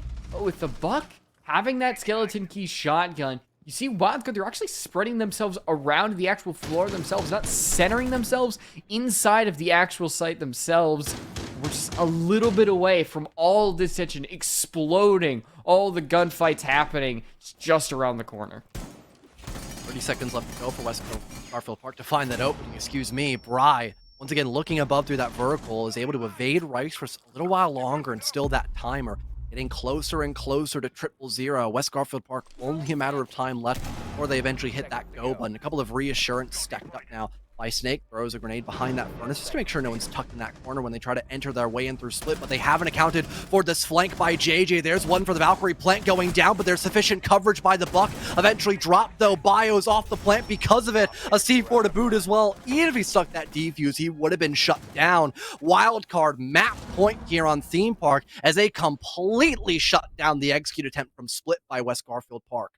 And that's something that you just have to deal with. When you only bring a secondary hard breach, you pigeonhole yourself into something like we just saw from West Garfield Park. And I don't think you can do that on Armory, bringing only a secondary hard breach, especially a Buck who has to stay up on that second floor to use the skeleton key shotgun. It's not a recipe for success. I'm going to be honest, John, I don't know what they were thinking with that. Maybe they were hoping that frags were going to get the job done, but clearly Wildcard, they've stepped up their game, especially with Riot and everything and the like. So going over to dorms, now you could bring something like a secondary hard breach, but you bring that ace, maybe open that initiation wall, maybe help you try to get through the dorms wall if it gets reinforced. Wildcard having that advantage, it's gonna be hard for them to actually drop this, especially when they're going off of the momentum that they've been building up on. They just look better in certain instances than West Garfield Park. So Bunk, as a whole, has not been a favorable bomb site for Wildcard, both on their attack and defense. They've only won it a single time, and that was back in the first. So going back to this bomb site, it seems like that's just kind of like their tertiary pick so far against West Garfield Park, but they're still slightly adapting to maybe better counter that same, kind of a attacking execute we saw by West Garfield Park, where they have like only one person across the map in cache, and everyone else is focused up by both the arcade staircase and cafe hall as well. Maybe this time, though, for West Garfield Park, they'll have a much bigger emphasis on trying to go for a post plant, maybe having some of those Rotero drones and grenades to break any shields or possible utility that could be used to extend over by initiation and office, and then using the rest of that utility to then get the wall opened up and, again, try to force that post plant, having more of your lurking operators more towards yellow stairs and even arcade stairs if need be. But with a minute off the board and with really no pressure being put over on the cafe side of the map, it seems almost like a dead giveaway that West Garfield are looking for this cash overtake against Wildcard, not against West Garfield. That'd be odd. Yeah, well, now the tracers will confirm that, especially from cash, and now Rice just shooting through control. I think Kira got to be lucky that they got away with their life in that certain instance, with Riot taking a little bit of damage as well. As we're nearing the end of the first phase of the round, all the information. It's coming to a head, and eventually something has to snap. There's so many drones confirming that, yeah, there is a player just in between the little yellow stairs balcony. But all of Wildcard, they're just slipping away. They're barely getting by, and that means that West Garfield Park, they have to work a little bit harder for their entry. But while they're doing that, the time is just ticking down. More precious seconds that West Garfield Park cannot use in their execution. Vulcan Pack's really buying a lot of time and space for Wildcard to fall off the roam and not lose a body because of that. But in the same note, once those Vulcan Packs, relinquish all their fire, that allows West Garfield Park to play off of that newly gained map control. And Rice, oh no, he doesn't look down Cafe Hallway. Kira will punish. And Valor, he's not putting any pressure over by the cafe doorway. Luckily, though, by the arcade window, he catches Kira with his back turned. So there is a trade, but now the diffuser has to be recovered, and that will also force West Garfield Park to readvert their focus to maybe somewhere else on the map to get that plant down rather than from Bunk. Now West Garfield Park, they're going to have to do something that they do not like, and that is a funnel. But that is where Wildcard can pounce. It's just one more player before sending us to map 3. Snake is going to be able to get one, but having to reload when they're stuck behind this vending machine with Wildcard knowing his exact position. He pushes over towards that arcade hallway and does get the kill onto Bino, but all Bry has to do is stay alive, and with Snake having no information, we are heading to a map 3, John. Well, it seems like the defensive half did numbers for Wildcard's round count, fighting back with a carbon copy of what we had on Cafe, at least in terms of round count. And it really seemed like for West Garfield Park, they had a small moment where they could bite back and still keep things consistent against Wildcard, but not really having the I guess, key to success on Throne and Armory. It didn't look good for them whatsoever when they had that site brought against them 2 times by Wildcard, and also for that very end round by Bunk and Daycare. Sure, they were able to get these main walls opened up inside of Office. Sure, they were able to force away the roamers, but they didn't come out with really an overt advantage. And with a lot of people still focusing on that main part of the map from both Office and Initiation, no one really rotated across the map to try to help out people like the Flores, for example. There was no one by Arcade Stairs, no one Yellow as well. So that left a lot of vulnerability still in the round for once West Garfield Park were ready to cross over a bit closer to the bomb site and not just play between both Office and Initiation. And Wildcard were more than ready for those kind of engagements. And that was kind of the main gist of the storyline for that second half. It was a lot of anticipation by Wildcard, which netted them kills in the mid round to get them also round wins, which they needed to go to Chalet like we talked about. Yeah, both these teams, I mean, they have shown strength, they have shown weaknesses, and we're not just there for both of the teams really showing their true selves. Maybe they can on map 3 that's just around the corner. We're going to head to a quick break, and when we return, we're going to see who goes to the SFCL Season 6 playoffs. We'll be right back.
It all comes down to one final map V in this best of 3 series between West Garfield Park and Wildcard, where oddly enough, a bit of resurgence was found on their own map pick, especially on that second half, where sure, West Garfield Park heading into round number 7, they tied things up in that 3-3 half, but Wildcard towards the very end of that second half, winning what, 3 if not 4 rounds in a row. It was only 3, but still winning Lab, Throne, and Bunk all back to back against West Garfield Park, putting on a clinic towards the very end to definitely keep them in high hopes going up against their opponents of West Garfield Park on Chalet, which funny enough, V, in terms of general statistics, West Garfield Park, they looked a little bit shaky on Chalet the last time we've seen them play, but someone who did not look shaky, at least going into map number 2, I mean, I think we got to talk about the elephant in the room for sure. That's got to be Snake. This dude was going a little too crazy on West Garfield Park. Got some spark in things. Yeah, on the first couple of rounds, the first half, he was lights out. I think 11 kills within the first 6 rounds. The problem was, John, side swap, Snake only got 4 kills. He was still able to contribute, still had a 91% KOST, which you can only get by contributing throughout the entire series. But overall, he just kind of fell off in that second half. But Riot did find his stride. That is what I am loving, that he was able to really light it up. So was Bry as well. Overall, I think Wildcard really, as a team, just looked like they were in synergy. And West Garfield Park, they did have a couple of those moments, especially as you mentioned, I think it was Eddie and Snake having some good crossfires on the defense, but overall, it really was Wildcard who came together on Theme Park. But as we pivot towards map 3, the previous track records may start to show, as West Garfield Park, they haven't been the brightest on this one. Yeah, against those like illness or something, they have lost. They lost 1-7. It was 0. John, oh, was 7. 0. Oh, there was a different 7-1. Yeah. I was looking at. Oof, that is it's really brutal. But hopefully, with them comfortable enough to have this map as a decider potentially, that could maybe mean that they'll be in better spirits and not hopefully have another 0-7 startup for Chalet. That would not be good. Not having their potential of getting promoted here into playoffs. And also starting out on the defensive half. With all things considered, it looked to be their better half for Theme Park, and still a fairly even one at that as well on Cafe. So that seems to be more of the, I suppose, the constant in this equation, so to speak. But Wildcard, their attacking half, it's been kind of sporadic, all things considered, on both Cafe and Theme Park. At least the mid-round has been kind of their saving grace, where sure, they might lose an entry here or there, but if you see West Garfield Park get a little too aggressive on some of those roam extensions, Wildcard can punish for that. But if we don't see that same over-aggression, if we see West Garfield Park a little more passive, then that could be where we see a lot more red flags found by Wildcard. I've still got to kind of go towards Wildcard on their attack. I think even though there were just some times where they did look off on their attack, overall, I think it really was just Snake going ham. That was kind of the wrench thrown into the machinery. And as we go to Chalet, a map that I believe Wildcard has been on, I would want to double check that, but you are able to really dismantle the defense if you play your cards right, if you actually do everything as you're supposed to. Especially, I think, bar games, you can throw your opponent into the trash, especially if you're trying to take a library. If they do not play correctly, and you can really make them feel their mistakes, which Wildcard has always been a team where they will do that. We go through the band phase, we see the last couple operators, Yang, Dekebi, Izami, and that last one being Solus. Nothing too surprising, John.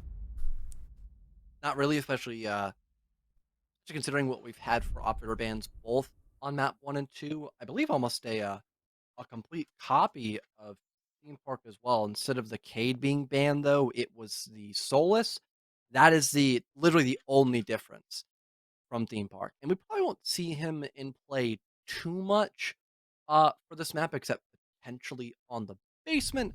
But starting out on Bar and Gaming, clearly that not being the bottom floor bomb site, it'll definitely not be in play. There's a much bigger emphasis on extending over by, Library and the top of blue stairs, maybe having a very big emphasis on roaming even by Office, for example, and Master Bedroom in the early round as well, just to break a couple more drones and work an open gunfight before relying on that utility. But not only will there be an emphasis on that previously mentioned util for the top floor, but there's also a couple of gadgets that can be used for info and quick mobility. Again, Snake on the Oric, we've seen him bring out this operator consistently, if not religiously, in this best 3 series. And also the Valkyrie, when she has been available to both Wildcard and West Garfield Park, they are not afraid to bring her into play as well. Attacker's objective is to defuse a bomb. Brava in play. I think on Chalet, she can get some pretty good default cameras, especially Valkyrie, who's not banned. I mean, there's been some Brava cams hacking Maestro on Basement, but I still have really yet to see any black eyes be hacked and some rounds be changed just like that. I think the assistance of Kiro could be helpful as well. But as we go through the round, we'll truly see if Brava and her clutch drone will be an impact on the round, because it's kind of an unseen impact that the clutch drone can have at times, with information really being the forte of the gadgetry. But Valkyrie being spotted inside of Kitchen, maybe that is an area where Wildcard can actually find an entry, get this map off to a good start. I think Vito still might be having troubles. Yeah, no, he is struggling, man. He's seen definitely better days for sure, activity-wise. That can kind of resolve itself over time, as now we see with Garfield Park having at least a couple of lurkers down below. On the rare occasion, you'll see a few defenders playing down there as well, just to make sure no one can kind of creep their way up the library stair, or at least the blue stairs, for example, that are close by the library, and also the snowmobile stairs as well from that small double wall. But right now, it just seems like it'll be used to just gather a bit of a pinpoint information, maybe have something brew up later on in the round, as the majority of Wildcard are still opting to clear out the main extension of this top floor. A couple of pieces of utility thrown out hastefully as well by the offensive side, but really the only control they've gotten so far is just dining room, where a small part of the wall has been opened up by JJ with those Habana pellets, and Bry has hopefully not been down by a frost mat, but it seems like he has across the map in Mudroom. I don't think anyone's close by to revive him in a proper way. He is rolling in pain. You can see it. I don't know if there is time, and nobody from West Garfield Park is actually pressing forward. So JJ will snap that trap open, give Bry another chance at life. And we talked about the impact of traps on Theme Park, and now we are truly seeing the power of it right here. C4 goes out, doesn't connect on anything, as both of these teams, they're still looking for that pivotal first pick. As Snake pushes up into Cube, Riot actually does push up into Library Hallway, and it's Bino who strikes first. Doesn't last too long, as both Snake and Rice find one. Snake gets two from inside of Cube, and the action gets started, and it ends just like that with West Garfield Park on top. Great start for them, considering their unlucky strides on Theme Park. Flawlessly done on that bar defense, as Wildcard not really clearing out much of the top floor, kind of backfired on them towards the end. Still plenty of different angles that West Garfield Park can use their advantage, and Wildcard just kind of stopped dead in their tracks where they could really get the ball rolling and then attacking clear, especially with a few frost mats tossed around the map, stopping people. Like, I believe it was Bry who was the first person to be injured over by Mudroom. Yeah, not a great start for Wildcard for that bar attack, but at least not going to have to worry about it for a little while longer. They're going to have to focus their attention now on Dining Room and Kitchen, with West Garfield Park probably having a decent emphasis on that extension up above with the help of some of those castle barricades by Eddie, which could be used to deny a lot of those longer cutoff angles used for the top floor, specifically that master double window. Yeah, having a few castle barricades looking down for both that master double and also that single door near the piano hallway is going to make Wildcard's job of clearing out this top floor a little more timely and probably much more challenging on top of that as well. Just limits the areas they can try to push in from, especially without any kind of, range stop breach with this on the Ash, but maybe they'll just ignore it. I mean, this lineup to me screams like they're going to want to, I don't know, go up the hatch with an Amaru and try to plant the diffuser from there. I really don't know what these guys are cooking up because they don't even have any hard breach for this bomb site. So are they going to all just like rush trophy and then maybe have Riot go up the hatch that's by like the mudroom down below? Well, you have one less player to help you with that actual play. Wait, Hero died so early. That must have been a spawn peek from somebody. Well, wherever they died, you have no more Nomad. And that's going to make things a lot harder as Riot is preparing to, I believe, go up on that second floor. They zip on through, get inside, and with the Supernova equipped, down Rice in 2 shots. Aren't ready for Eddie Peaky in the bathroom, so it's a very explosive entry, but doesn't really get much more than that. It is going to be assisted by JJ as Wildcard does find their footing with Bry getting that kill. And if Snake can be pressured off of this second floor, maybe pushed all the way back into the site, then I think Wildcard, you find this as a victory.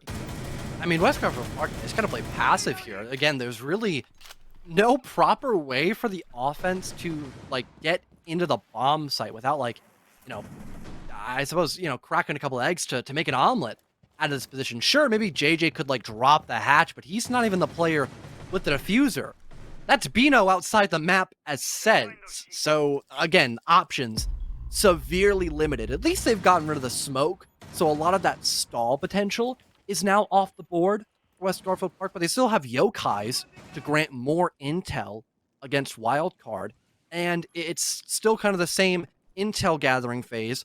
Wildcard as well, figuring out how vacant the bomb site is, who we could isolate best in this round. And maybe they've noticed by now there's only 2 defenders really trying to anchor for the most part in this first floor. Valor, a bit of vertical used against him by Bry, but he still lives for just a little bit longer. Finally finished off by JJ, and here comes that execute with the Lion dropping the hatch. They've realized the site is up for grabs, and they'll take full advantage of that. Plant going down by Bino. It's stopped by a Yokai drone, buying some more time for West Garfield Park to take back this top floor control. There's Snake with one, a red ping to locate someone's now moved over into dining room. Bry, the last one standing here essentially for Wildcard as JJ's been injured. He's got the diffuser, but there's no one left to cover him. Nice shot landed by Bio. Those Echo drones can no longer be used to concuss him, but still gathering info in this position. But worst case scenario for Snake has now revealed itself, the shield being used against him. Perfect coverage now for Bry as he springs up off that diffuser, and Snake forced to use this rotate hole, but quick on the draw. Bry is with that G36C, and Wildcard, despite having a bombastic round in the beginning, they still come out on top by just acknowledging the bomb site is open. And it's a good adaptation because you realize that there's an Echo on board. The best counter to Yokai Sonic Blasts is time. When you're not being forced up against a clock, and 2 Yokai Blasts will end the round with the snap of a finger, and you get time. You get space, and like that Wildcard, they're able to win the 1v1. Take out West Garfield Park on Kitchen, and now they have to force this team to go to that basement side where they're so far bringing a Montaigne, and despite the fact we didn't see a Sens in the last round, Wildcard are clearly trying something a little different on Chalet. And I do like to see that. I think they are swapping off of it. But overall, Wildcard have had somewhat of a different approach so far to Chalet. It has more fruit in times of 1 round. We'll have to see overall if it gets something, but I do like difference in attack. I don't really know if that's the kind of different you look to see in a round, because Wildcard were just like, I don't even know how they came back from that round. Yeah, it's all that matters. I just want to see wins. Yeah, yeah, I know how they came back from it. They're like, oh, there's just one guy like kind of near sight. Let's just go hunt him down. And then that was Valor. He dies. Everyone drops into the hatch. Even the small little rotate off of Kitchen, so Snake can't play off the hatch and has to fall back down below, is also a really good call for Wildcard. An obvious one to an extent, but one that was still made. So punishing West Garfield Park just enough to get a round win is good. But again, the beginning of that round was just like, I never seen someone cooking that much in the kitchen before. But hey, I mean, like you said, at least it worked. Now they're looking at the base 4 bomb site, trying to maybe stop anyone from I guess, trying to trick the wall. It's only a Cade Claw, but with no primary EMPs, it's actually very difficult to get rid of this Cade Claw than what you would normally expect when Thatcher is available. Another yellow ping will detect where this Cade Claw actually is. Maybe get a bit of vertical against that, or try to get with a Twitch drone to zap it. But still, the wall has remained shut, and Valor has yet another Cade Claw at his disposal as well. So it looks like Wildcard are just looking to go somewhere else in this round and kind of ignore this breach for just a little while longer. The only answers were going to be Curious Frag Grenades or Bino with the Twitch drone, and both of those are depleted, and the wall is still closed. So Wildcard, they're focusing more on taking out Snake, and then I think you've got breachy charges that you can actually use on the floor. Maybe take out the Electro Claw if you have time, and then get the wall open. There's a lot of comprehensive steps that so far Wildcard, they're just starting to initiate. With Giru taking out Rice, and if Snake can actually be taken out, he's dealt a lot of damage to, but still alive, and that is a problem that Wildcard need to amend right here and right now as we reach around 60 seconds. And if you're not focusing on the site, you're starting to hurt yourself. But as Vino does get that confirm, things are looking pretty good for Wildcard, so they can truly focus on this execution. And yeah, for West Garfield Park, what utility do they have to stop a plan? I mean, they have no more smoke grenades. That last one has finally been popped off by Bio. So 2 impact grenades. And maybe that deployable shield if we're going to see a heavy emphasis on this back take. Seems to be the case for Wildcard, but they have this wall opened up by the boiler side, so they can look directly at the shield, and they've got someone on vertical. So everything here is really accounted for by Wildcard going into these final 20 seconds, as they are just getting ready to dogpile on this one person who's left up behind this deployable shield. Bio's on a bit of a flank though, and Valor springs up as well, so things are evened out. But JJ just springs in from where? I don't even know. Probably the connector hatch, but it seems to work out for him, and Pry is right behind him too, also dropping a hatch, I would assume, if not from that breach we just talked about earlier. The last 2 kills go for the Ashes. Wildcard now take the lead on Chalet. And that's a pretty by the books thing for Wildcard. They couldn't get the wall open, so what do? You adapt. You focus on what else you can do besides the wall. So they go for the roamers, and then it's a 5v3. The defense doesn't really have much besides their own guns, so you use your man count against them. Boom, Wildcard. They're up 2-1, and as they focus on these other areas, you see they're starting to get a little bit of an edge against this team, and we can see why maybe they're a little bit stronger on attack. Maybe why West Garfield Park doesn't really like Chalet as much. I think that first round may have been a fluke for Wildcard. They were trying to get the feel of the entire round, and as we go into the round further and further, we can see Wildcard start to get more and more ambitious with their plays. And so far, I think they're doing a great job at calculating the risk and reward. It's just managing that ambitiousness and making sure that doesn't get way too high while your reward doesn't stay the same. One thing that can be said for West Garfield Park on a positive note is that they are getting the option to go back to Barn Gaming. That has been the one bomb site that has done well for them. But that was also off of the, I guess, the lackluster clear that we saw by not by West Garfield, Jesus Christ, by Wildcard. It's both names starting with W. It's just like my brain is just turning into a bowl of soup at this point. Best way to put it. Luckily for West Garfield Park, Wildcard didn't have really any kind of clear except for, a beginning emphasis on the basement floor in case there was someone roaming there in the early round. And then they try to convert more horizontally from dining room, probably going up West Main afterwards. This time, Wildcard, they are looking to do the polar opposite, and they are starting on this top floor. They got 2 people by the office balcony. Bry will lead that entry with a drone going right in front of him, so he spots out the Oryx, but Snake will still win that engagement. And Eddie as well has taken care of that solar entrance. So although there was a good adjustment in time by Wildcard, they still lost those 50-50 gunfights, and West Garfield Park will, find success off of this advantage. Eddie as well to boot a Nitro Cell, maybe expecting another one to pop in from Solar. Now leaves just 2 attackers left here for Wildcard, which sure, they've got utility to break these shields of above, but they might just not have enough bodies to win this round. think the Rotero should be able to break the shield, but you can't really worry about that at the point, and there wasn't really much for Wildcard left after all was said and done. A flawless there for West Garfield Park, so they have about as big of a bounce back as you can, and well, I think their site choice, they've got Kitchen, and they've got Bar. They're choosing to actually go towards that second floor, which they have not tried yet.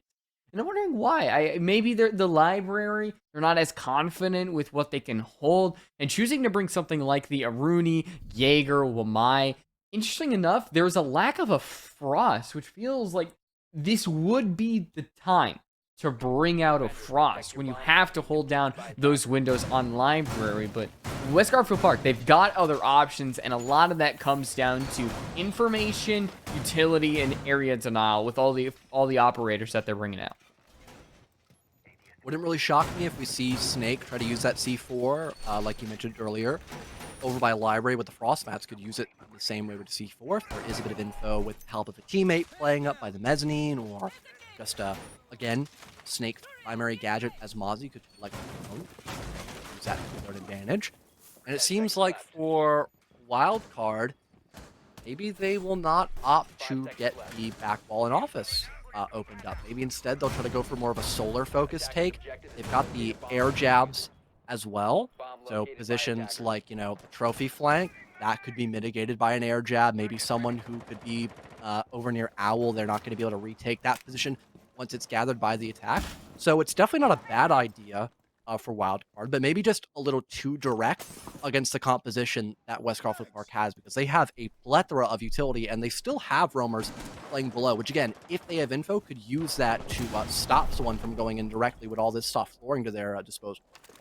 You can see Bry utilizing those Ash Names just to try to get some information, and the magnets, the Surya gates, all just being destroyed pretty early on. Bry's having to use a smoke canister already within the first minute. Putting your smoke here is a choice. I think you're relegating a lot of those smokes to time in the early game and less in the late game, where it doesn't get as much potency. And the fact that Wildcard have this smoke absolutely red with a drone, there is nothing that he can do without being watched. This solar take, I think you just take out some of these ADSs, you take out some of the Surya's, which are actually being redeployed. So the window of opportunity for actually fragging that stairwell is closing, but Rice does go down from Riot's bullets. And well, even though there was only one smoke canister in Rice's pockets, that's still a pretty pivotal area of Solarium Stairs that is now free for the attack. Did waste a whole set of flashes and regular grenades, so wasn't all for naught, I suppose, for West Garfield Park, but they're slowly closing in on this roam extension as well. Bry not going to find any sort of a hassle working his way in through the library, but he did spot the Jaeger that was just by that blue staircase. Snake as well.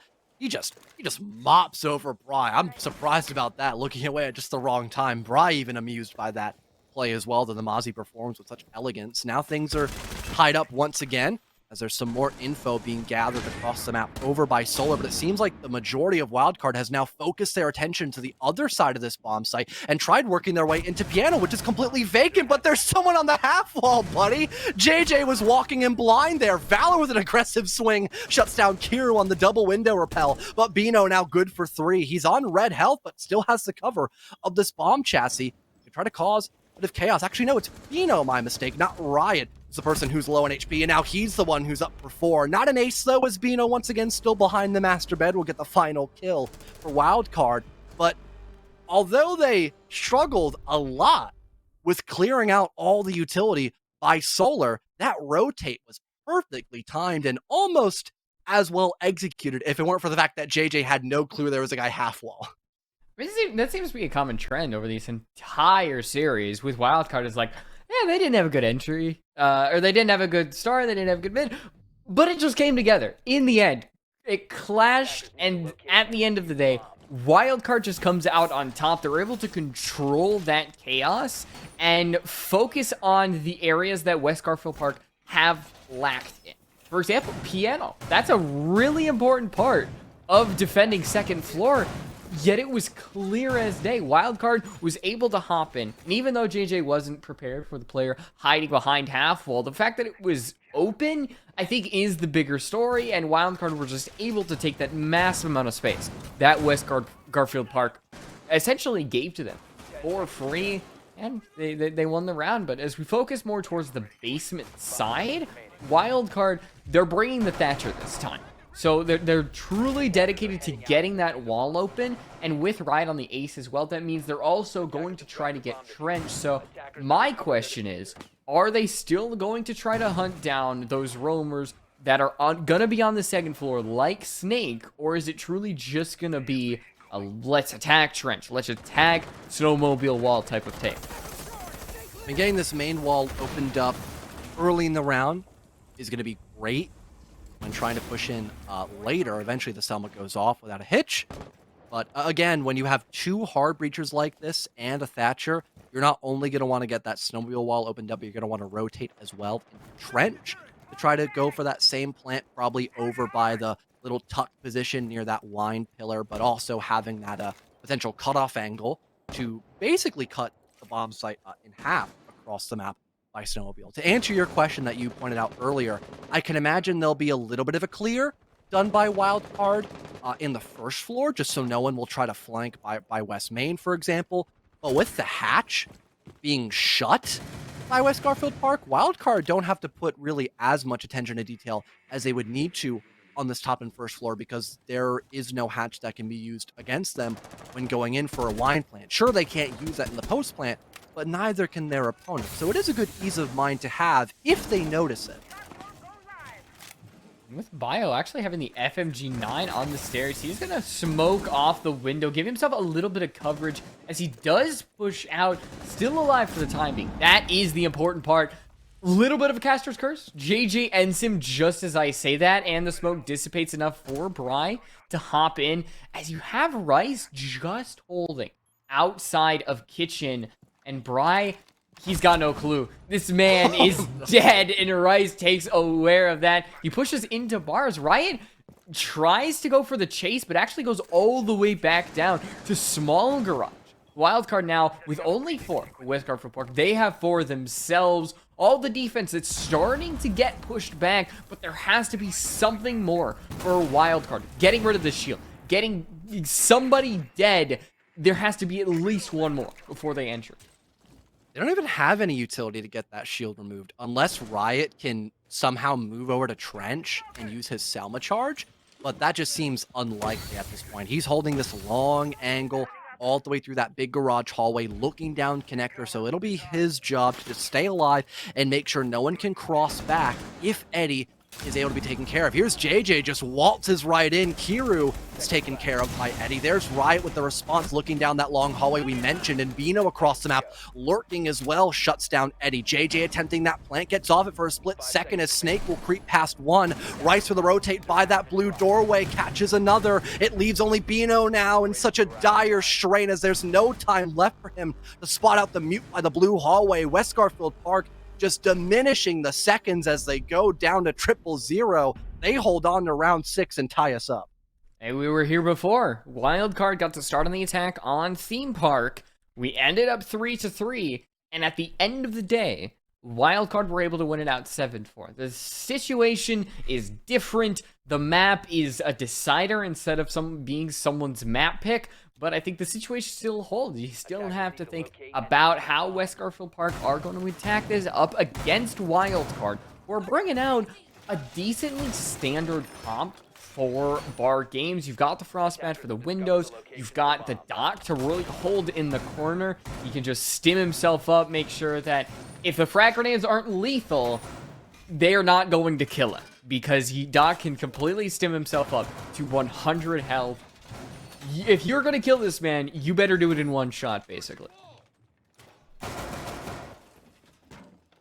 Probably relying pretty heavily on Doc to hold, I would assume, Library? I think it was, oh my god, what was it, like Wild, who invented that strat of just having Doc sit in like that little corner in Library and just stim himself I love up. that strat. Like with, it's so good. Yeah, whenever you see like a ton of like nades or Cabataw bolts being flung out, that's like the the perfect example of why you might see Doc for this bomb site specifically.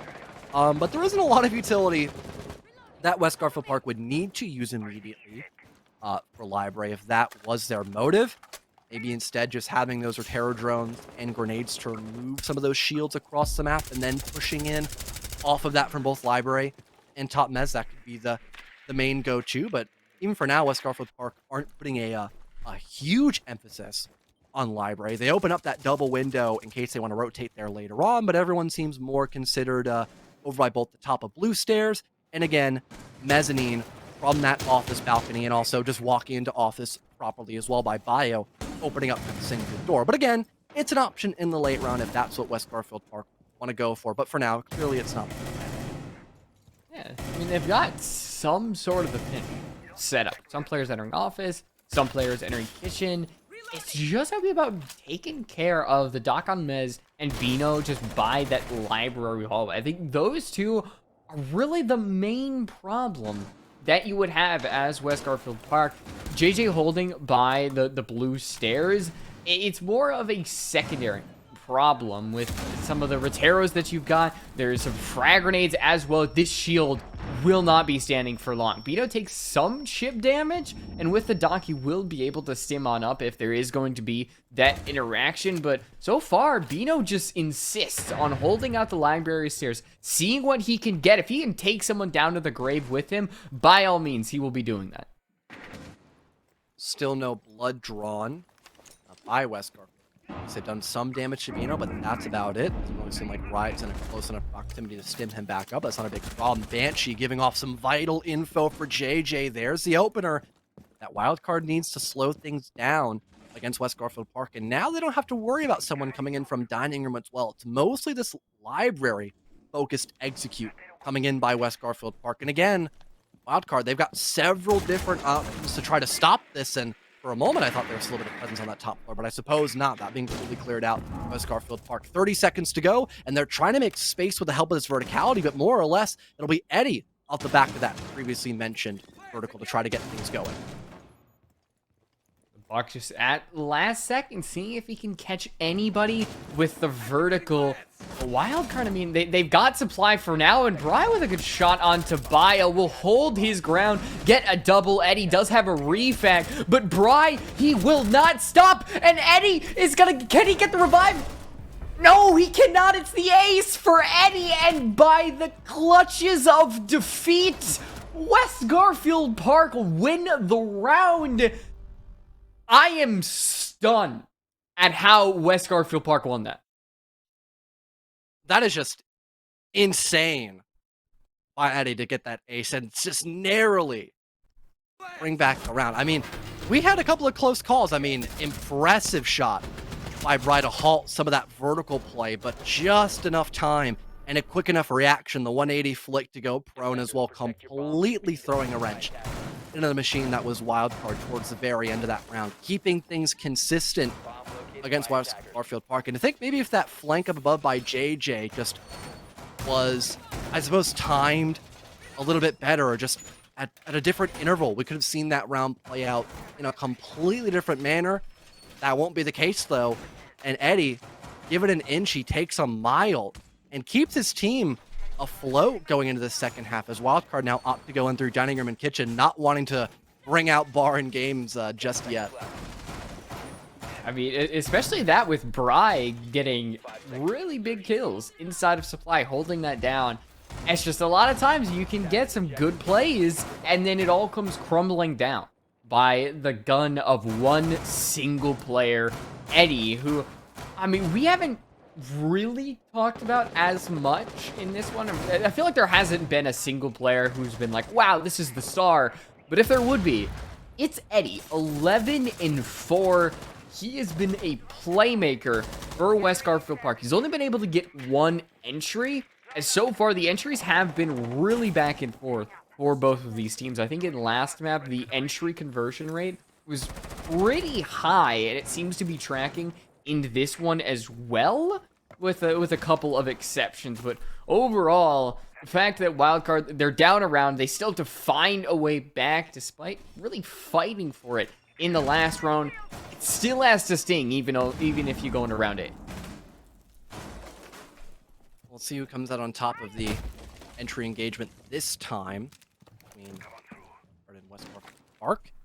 As it seems for the offensive side, they are doing yet another more library over style attack, having a few people go up above, maybe getting ready to have I would say have a little bit of hard breach to have that long cutoff angle across the map, but I don't think we have seen that just yet by Bio. Can't quite confirm it. He's popped one Selma charge already, and there's no impact grenades obviously to trick it, but I didn't quite catch the FS wall if it was breached yet by West Garfield or not. But needless to say, they've cleared out a good vicinity of this map and are looking to prepare just shortly for the execute. Again, just making sure they've got these long cutoff angles established, so it's really hard for Wildcard to either work vertical or try to retake, now having that position held over by the top mezzanine, but also still, pumping out a boatload of utility into the bomb site, so there aren't many power positions that Wildcard can really hold, especially since they don't have a lot of utility to stop a plant from going down. They've got one Nitro Cell in the pocket of Rye, and maybe Kiro can be a little more headstrong in this round because he has those smart glasses to ignore smokes.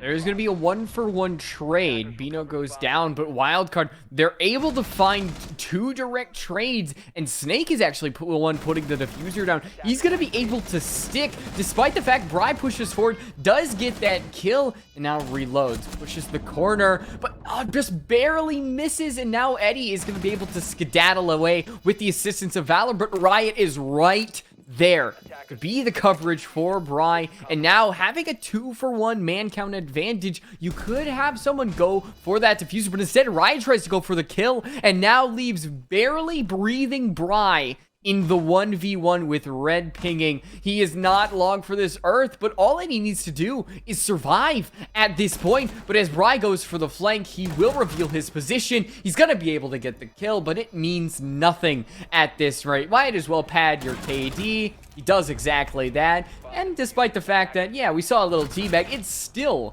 West Garfield Park who win it out and get a 2-round lead here.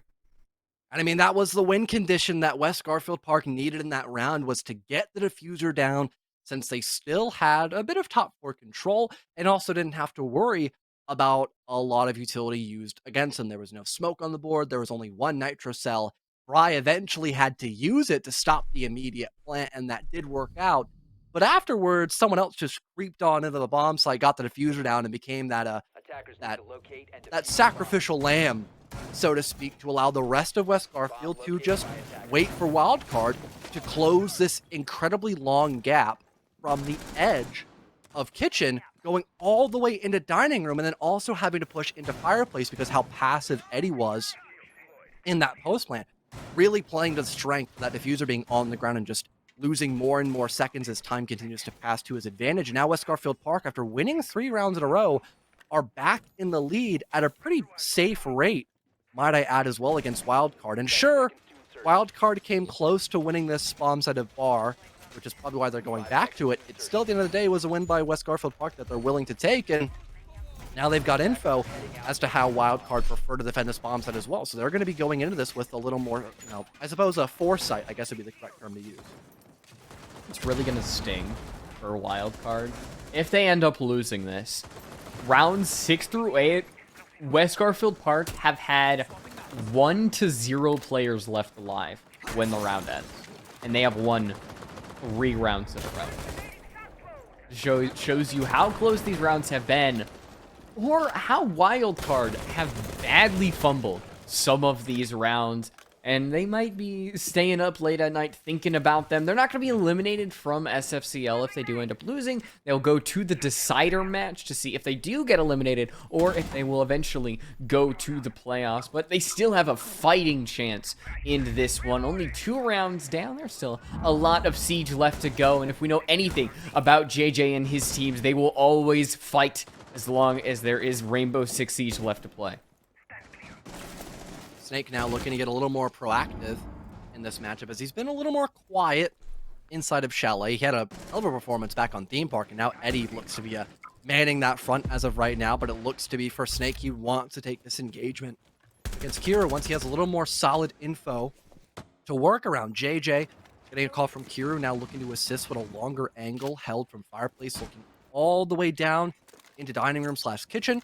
But it seems like West Garfield Park has now fallen away from that first floor lurk and has now readverted almost all their focus back up above, but it's just a bloodbath favoring Wildcard. They're up by 2 players currently and make it 3 as Bry is doing God's work up above and JJ swooping in from the Fireplace staircase. The last one standing beside of West Garfield Park, putting the dirt by that 416 carbine. And after a dry spell for Wildcard, they are finally back on the board in a positive light.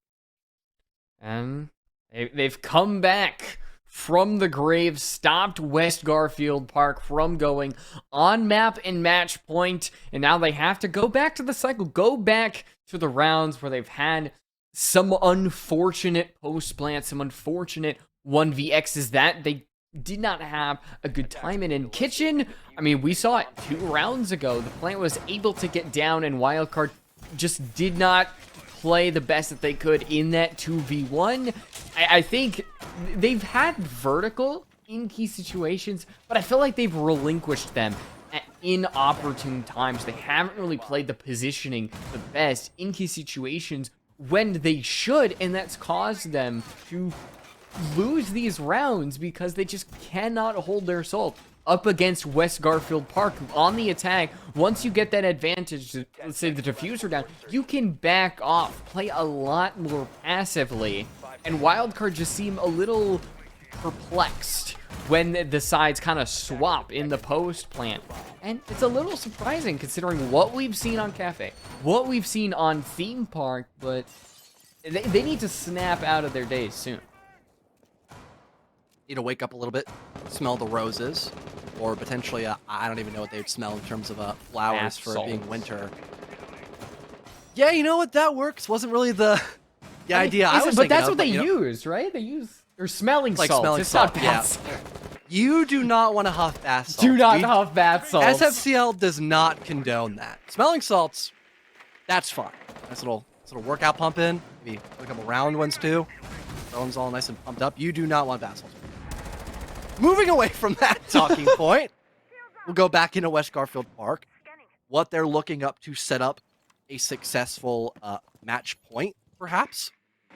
I'd be getting their way over in Library once again, kind of noticing that there isn't a initial Rome extension directly by Mezzanine or anywhere near Library. Instead, it's a bit more focused towards, the master bedroom and office side of the map. Can't really blame them for a bomb site like down in the kitchen, but there are several bodies up above trying to hold down this top floor. But it might not matter West Garfield Park. They might not care about it whatsoever because they could just once again go into the bomb site and get that diffuser on the ground because there is just no denial that Wildcard have to stop a default plant. There isn't even a single nitro cell. There are 3 deployable shields, in case you have no SV. And considering that West Garfield Park really aren't clearing out the top floor, as you would tend to see from time to time, I don't think those shields are going to matter as much as you would expect originally. Yeah, but if West Garfield Park, they can get near the site and maybe take out Bry over in West Main, it's going to be about how that vertical can be used as Snake pushes up, goes inside of Piano, but now taking a lot of shots. He's alive and able to do a single bit of damage to JJ as he goes down, but now without Snake, West Garfield Park, they have to get their firepower from somewhere as Rice is outside of the site looking on in. Down goes Bry, down goes that player in West Main that I talked about. And right, he's inside of the master bedroom. You've got another player inside of the kitchen. As we're getting so close to where everything just comes all the way through ahead with Wildcard having to come out on top, but Bino goes down. It had to have been in his internet. John, that's the only thing I'm thinking of to die to a Rotero, but Kiro, it's right there for the refrag and right, stealthily walking up through the kitchen. JJ is there to down a player, take him out, and keep that vertical play that he has, and Valor has no chance in that situation. Eddie pushing up, he's able to get a frag kill, but he cannot put the diffuser down, and the positioning of Wildcard was just better. The pinches were there, and we go to a rehost as Bino definitely died to the Rotero because of his internet. I was going to say, he was not on cam, so yeah, how exactly did he die Or Terror Drone, well, I think we figured it out as Bino put it quite bluntly. I cannot move. So, things tied up once again. 5-5, an eerily similar storyline to Theme Park once again. The rehost being called right after we saw a bit of success by Wildcard. We might see, history repeat itself. As right after the rehost, we saw Wildcard pretty much just clean house. Yeah, that's what against West Garfield Park. And yeah, it just seems a little odd, so to speak, that we're seeing history almost begin to repeat itself, a bit of deja vu it seems. And oddly enough as well with, I suppose the lack of coverage going back up above on that top floor was also really concerning. That's the one thing the defense could have really used to stop a plant. Of course, obviously you have some of the longer angles on the first floor that you have to account for because it can be really hard to close that gap from the breach, then go behind the bomb chassis to have natural coverage. But JJ just had all the free range in the world to do what he wanted, especially because Snake just got hyper aggressive. And once again, I sound like a broken record, but just kind of a walked in blind because he had no idea there was someone piano, and with no one there to help assist him until he was already dead, it just left a lot of openings that Wildcard took full advantage of, which was, again, a very common occurrence towards the mid to late round for West Garfield Park, and then Wildcard abusing that factor. Yeah, I mean, Theme Park, you talked about deja vu. It was 4-5. Wildcard was winning in Theme Park. So it is feeling very eerily similar with Bino. I think also having a lot of internet problems in a round that they were able to win. It's just feeling so similar that you have to think that with Wildcard, they're able to get a couple more rounds. Depending on where they go next, I think they've won... That's Theme Park. Bar and Kitchen. Bar and Kitchen. They still got second floor, which they have not attempted, and they still have Wine, which they also have not attempted. So right now it's new territory. I mean, just kind of thinking about it, which one do you think would benefit them the best? Second floor, basement? I would probably have to say, basement could be a bit of a, no pun intended, a bit of a wild card pick, since we haven't seen that just yet. For the side of Wildcard on their defensive half, especially since West Garfield Park have kind of struggled with clearing out roamers. You look at Barn games, when they did try to go above on the top floor, I mean, they just lost 3 people instantly for both library and that office balcony double window. So their roam clears have not been their strong suit. They've been trying to go more direct on other bomb sites like dining room and kitchen. So going to a site where you are, heavily rewarded, that's the term I was looking for, heavily rewarded for using the full map to its extent. I mean, it makes sense. I would assume that's what Wildcard are kind of thinking of here. They have operators like the Valkyrie and the Oryx where they can roam very heavily on that top floor, but also have more anchor-focused ops too, like here on the Warden with a deployable shield, and JJ who has a Mira, or who is on the Mirror with those windows, to also have a couple of angles they can use to their advantage. I like this Mirror window, actually, looking down the long garage hallway, which is a really common spot you're going to have for the attack that's opened up. Now having one of those walls soft and a mirror window right behind it, it turns into this weird double-edged sword where sure, you have an opening already for the attack, technically speaking, but now there's a mirror window played right behind it, and oof. That is a brutal opening kill. Ow. Found by Wildcard. That is the thermite dead. You only have pocket charges now to get these walls opened up. You know how difficult it is to execute with only using pocket hard breach? I mean, that's devastating. I think West Garfield Park learned that the hard way, going on Theme Park with only pocket charges. They're gonna have to revisit those same the same trauma scars they now have here on Chalet. The good part, there is a bright side to this. There is no wall denial, which if Wildcard had a mute, had a bandit, it's wraps for that. Bry actually throws a C4 out and it's just a little bit too late to getting that explosive, as Valor was able to adapt, go all the way back down. But I mean, Wildcard, they've got to be feeling good, knowing that they took out the thermite. They're still gonna be able to roam all around, and you do actually see a couple of them back all the way down to the basement. But it's still, you get the frag that you wanted. You maybe could go up to that first floor over by Bar Games, staying away from the attack as long as you can, just to waste time. But if Wildcard can do that without really ever interacting with the attack by any means, I'm sure they will. 30 remains here for West Garfield Park to find something that's going to work out for them here. They've got a couple of breaching charges, so getting vertical down doesn't seem like a bad idea, especially since they've already cleared out the top and first floor. And again, with the lack of hard breach or really anything to push away somebody who could be looking down that long angle of the mirror window, we might just see more of a snowmobile execute, but a well-placed C4 by JJ going to bring back the advantage just slightly for Wildcard. And now there is 0 hard breach left. Not a single pocket charge was deployed by West Garfield Park. So now they have to, I don't even know, just hoof it down each staircase and hope that that's going to be enough against Wildcard. But it seems really tricky to accomplish that. Again, especially with a lack of info, it seems, for West Garfield Park, as they're now trying to gather intel in these last couple of moments.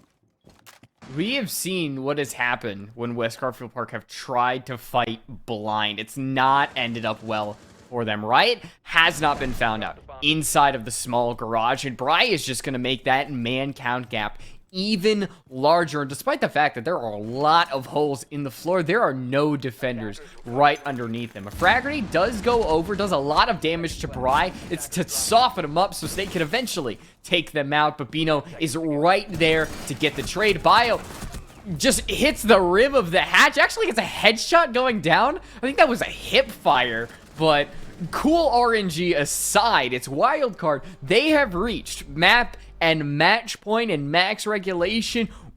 Are we going to go to overtime? It's up to Wildcard on their defense to figure that out.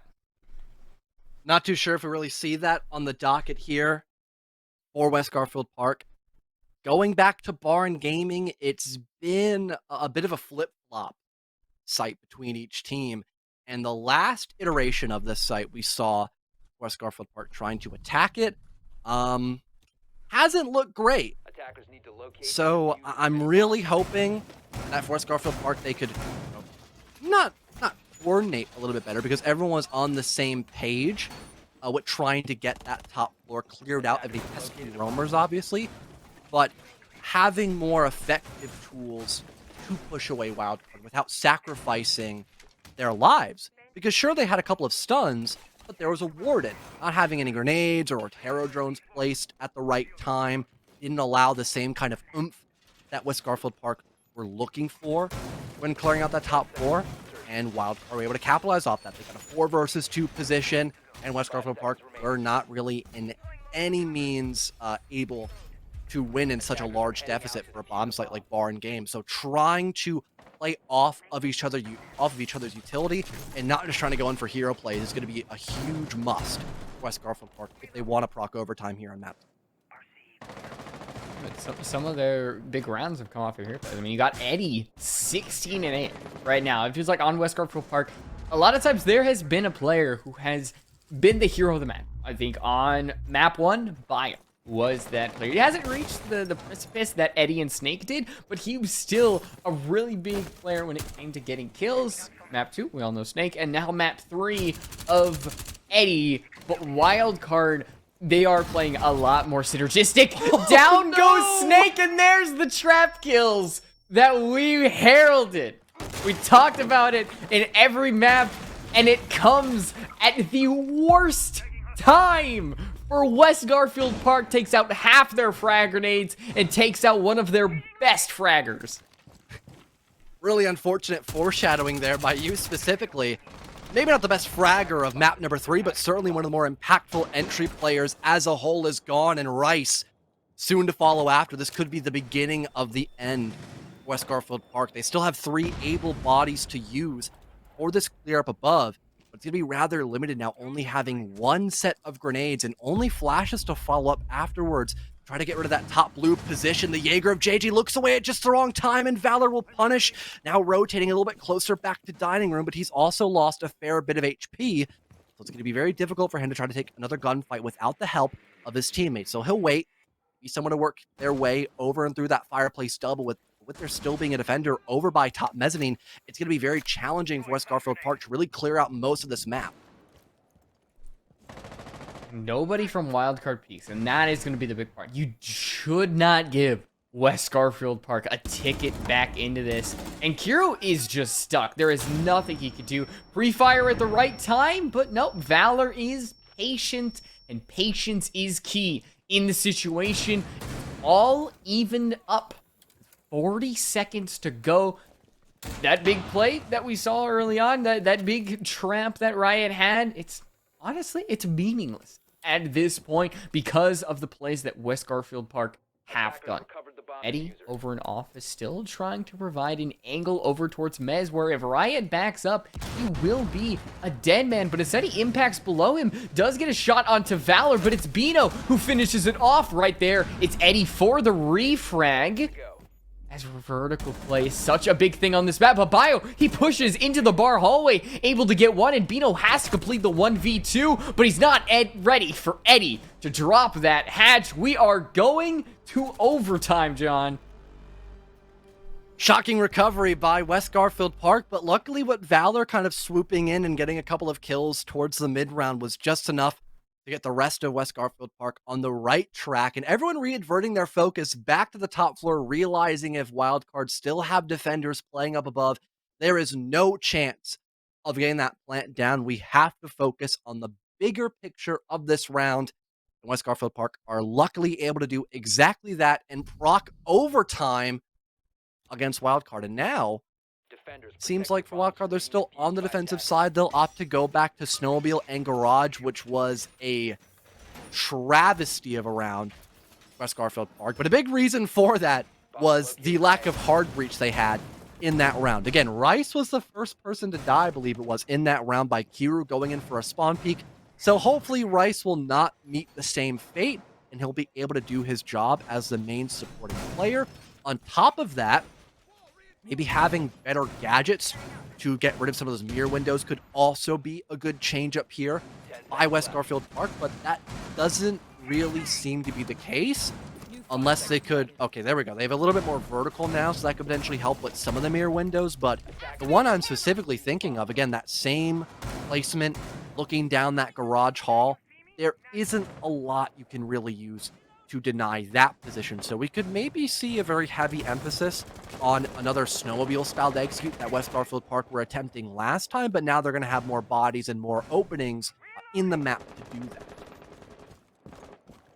Yeah, as well. I think you've got the IQ to help find out the Valkyrie cameras. You're going to be able to get that wall open, and if you want to go towards that trench side, the Zero should help you as well to get open some of those walls.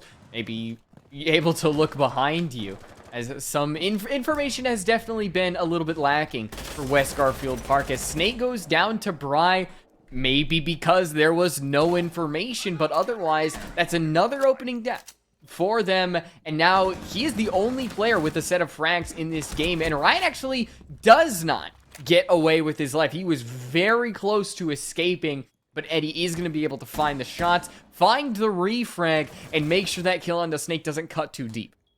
Eddie putting his heart and soul into Chalet is trying his best to keep his team afloat, but the rest of it is just falling apart at the seams. Like you mentioned, not a lot of vertical left for West Garfield Park because of Snake dying as the opening death here for West Garfield Park, but luckily they can still gather loads of intel with the help of this IQ scanner to remove some of those black eyes off the board for Wildcard, but they still have to focus on some of these roamers that continue to linger around over by Dining Room, specifically that being Bino. I can imagine he just waits here for a little while longer, kind of waits for West Garfield Park to get a little too comfortable in this first floor, and that's when he strikes. As West Garfield Park, they are aware someone could be playing in that position of the map, but they haven't, fully confirmed that just yet. Yeah, it's a lot of paranoia and not a lot of actual confirmed suspicions. That's the difference between like a schizophrenic and somebody who is legitimate, is you have information. Drones are going to be your greatest pathway to information. Valor taking out Bino, and is going to help West Garfield Park as we enter at third phase of the round, the execution phase, where eventually West Garfield Park, they've got to make their way towards that site, try to get that diffuser down, but with the C4 in Bry's pocket, if placed at the perfect place. It could eventually unravel this attack, but JJ hiding in the corner could be a bigger part. Kira's able to find one, and JJ does peek, dropping the diffuser, and now these other two West Garfield Park players are gonna have to come from somewhere, but there's Wildcard defenders directly covering the diffuser, and Brian Kira with their dual MPXs, they're gonna be able to finish off those West Garfield Park attackers, and now Wildcard once again are on the precipice of going to the SFCL playoffs. And I gotta at least, give a little pat on the shoulder there for West Garfield Park, having Valor rotate across the map, just to guarantee that if there was someone roaming by Kitchen and Dining going for a flank at all in the late round, they would be shut down immediately. But after that, after we saw that one little, touch-up by West Garfield Park, their execute just floundered. They had no one on the main breach, so JJ could sit behind the trash can for free and kill the guy, swing him from the snowmobile staircase. And on top of that as well, there's no pressure by blue stairs. Everyone's just kind of sitting on the hatches waiting for the the last second call of, all right, guys, we're going to try to exit, we're going to try to flood in. Not holding the right positions in that round. It backfired West Garfield Park. And Wildcard kind of reading into that, not expecting anyone to push in from that breach or really be all too aggressive from blue stairs. They just kind of dogpile in the same two positions on the map and even try to bounce back on the first floor to get a bit of a flank going up through that hatch, and that now puts them back in the lead. Match in series point for a second time in Chalet.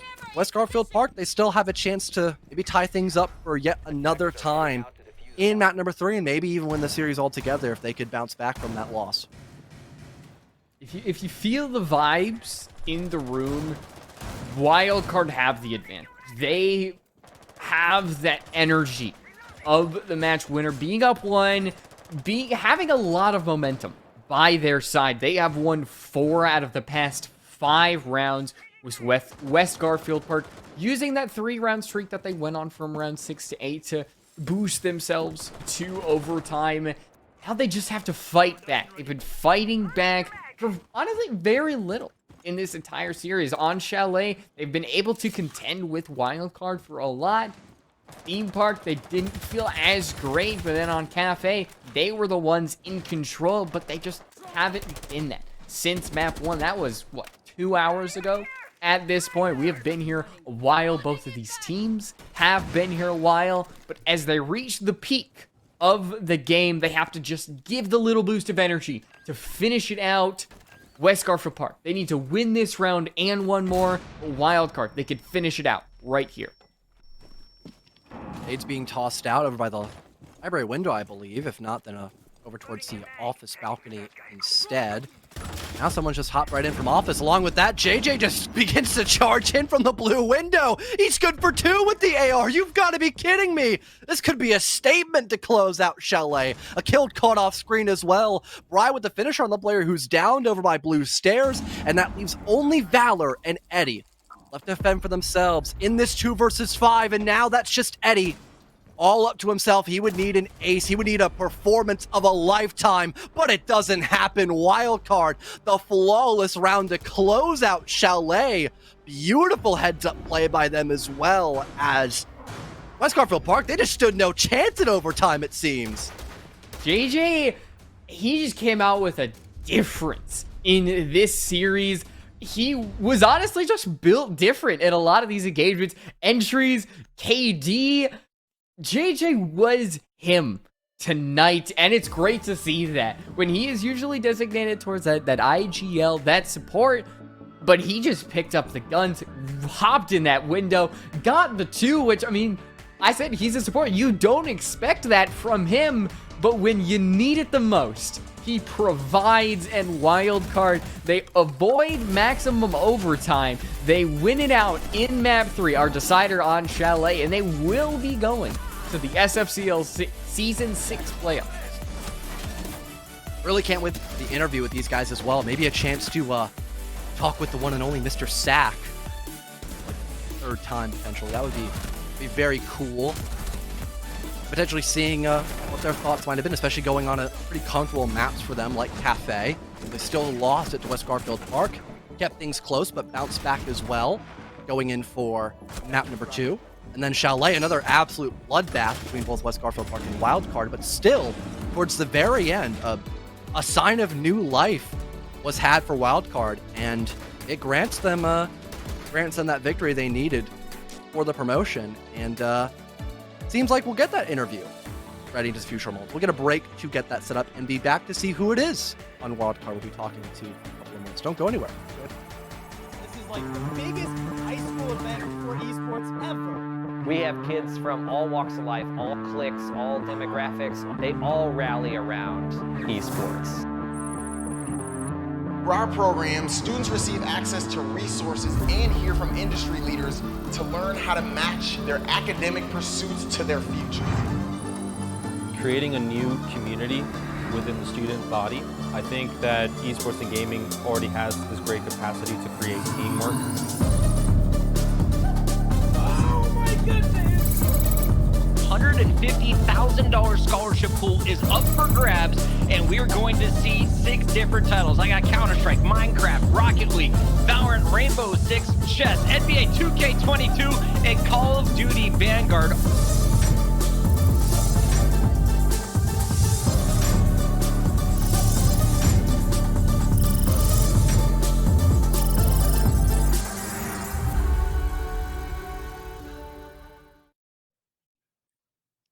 Well, it seems like we got JJ finally ready for our post-matchup interview, as Wildcard will win this series 2-1 against West Garfield Park. JJ, it's been a long time, but how does it feel to be back in the driver's seat? Those Being guys part suck. of the playoffs?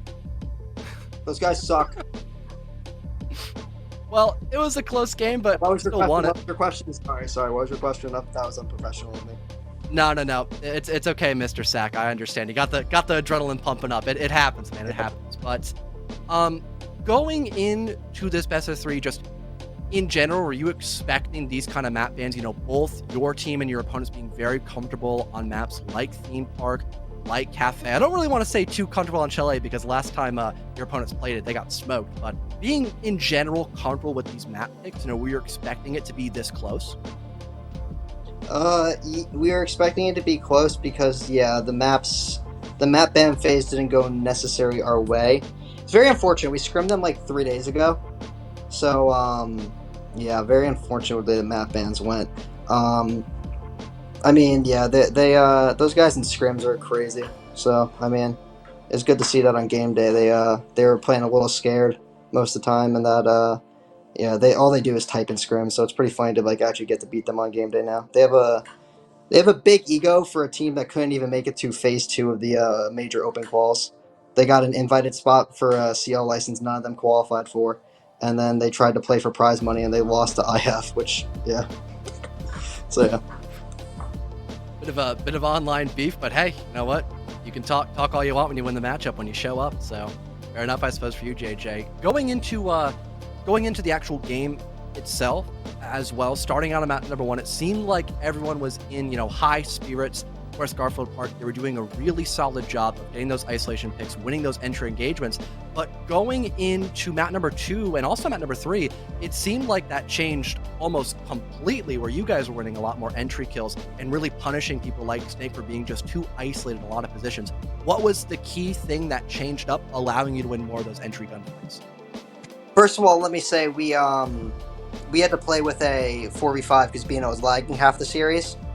So another embarrassing point for them. I'll take my entry over their entry any day of the week. I'll take Bry every day over their team. So I think like map 1, they got us on the cafe. They got that. We started off very slow. No warm-up scrim out of us today, but we just started off slow. We started to bring it back in the end, but we started to troll. Theme Park and Chowairs maps were way more comfortable on, and it's allowed for us more entry picks. So I think that's really all it came down to. We kind of just settled into the series, and we started to play like the better team, like we are. In terms of coordination as well, I know for at one point, the last time I casted you guys, which was all the way back in SCS, where you had Bino for a little while during the playoffs, actually, be that main IGL. What was it like now having a little bit more time to go back into that more IGL role? How has that been? Have there been any major changes since the last time you were IGLing that team before you stepped away for a while and had to take over the reins? Yeah, when I had to go back for Christmas break, when I was in because I don't have my PC back home, It's in my school, like college dorm, so like I couldn't play for all of that, like the last half of SCS. So yeah, it kind of just like the past 2 months we've just been really grinding and like getting back to the normal of like me being that main hard IGL on attack, and I think if you look at I'll put money that we have the best attack statistics out of any team in SFCL right now. I think our win rate on attack is upwards of almost 70%. So like I think that just attributes to like my IGL style and the way we play attack. I think we feel more comfortable on attack in a current defender side of meta. So I think that just gives us a huge advantage in any matchup versus anyone we play. Well, to close things out, I don't want to keep you up for much longer. Is there anyone you want to give a little shout out to while you still have the spotlight of the interview?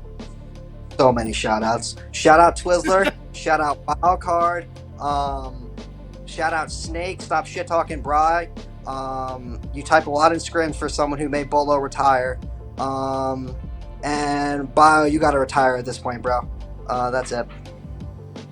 Shout out Twiz. JJ, thank you so much for staying as you, No being the exponential factor. That's how it is. You too. Still waiting on that follow back, V. I don't think I'm ever gonna get it, but you know what? In exchange for getting interviews like that, I think I can come to terms with that. But now that we have the stats to talk about, once again, it really did seem for Wildcard that they kind of hit the nail right on its head when stopping that entry department, as everyone on West Garfield Park went negative in the entry, and the only star-studded player we really had for them was Eddie. He was refusing to lose, but just no one else could keep up with them. And even looking back on the opposite side, having Bry basically match the same pace that Eddie was putting up for West Garfield Park, I mean, only makes sense why they were the ones to come out on top with this victory, considering, or despite seeing the rounds themselves look so close, having the stats be so different. I mean, it makes sense that Wildcard came out on top with this win. When you have one player do amazing, but then somebody else on the other team does basically equal what you have, and then everybody else is just barely a step below. Like with JJ going 13-9, like it's not 18 kills, but he got 4 entries. We all like used to harp on JJ because he always died first, and he comes in here, gets 4 entries when it matters the most. That's him right there. JJ was him, like I said, and I liked seeing Wildcard really come together as a team. All 5, there wasn't anybody that was slacking. I mean, Kiro had a 0.87. That's still pretty good, especially when your team overall is clearly above a 1.0. There was nothing that was really lacking with Wildcard in the third map.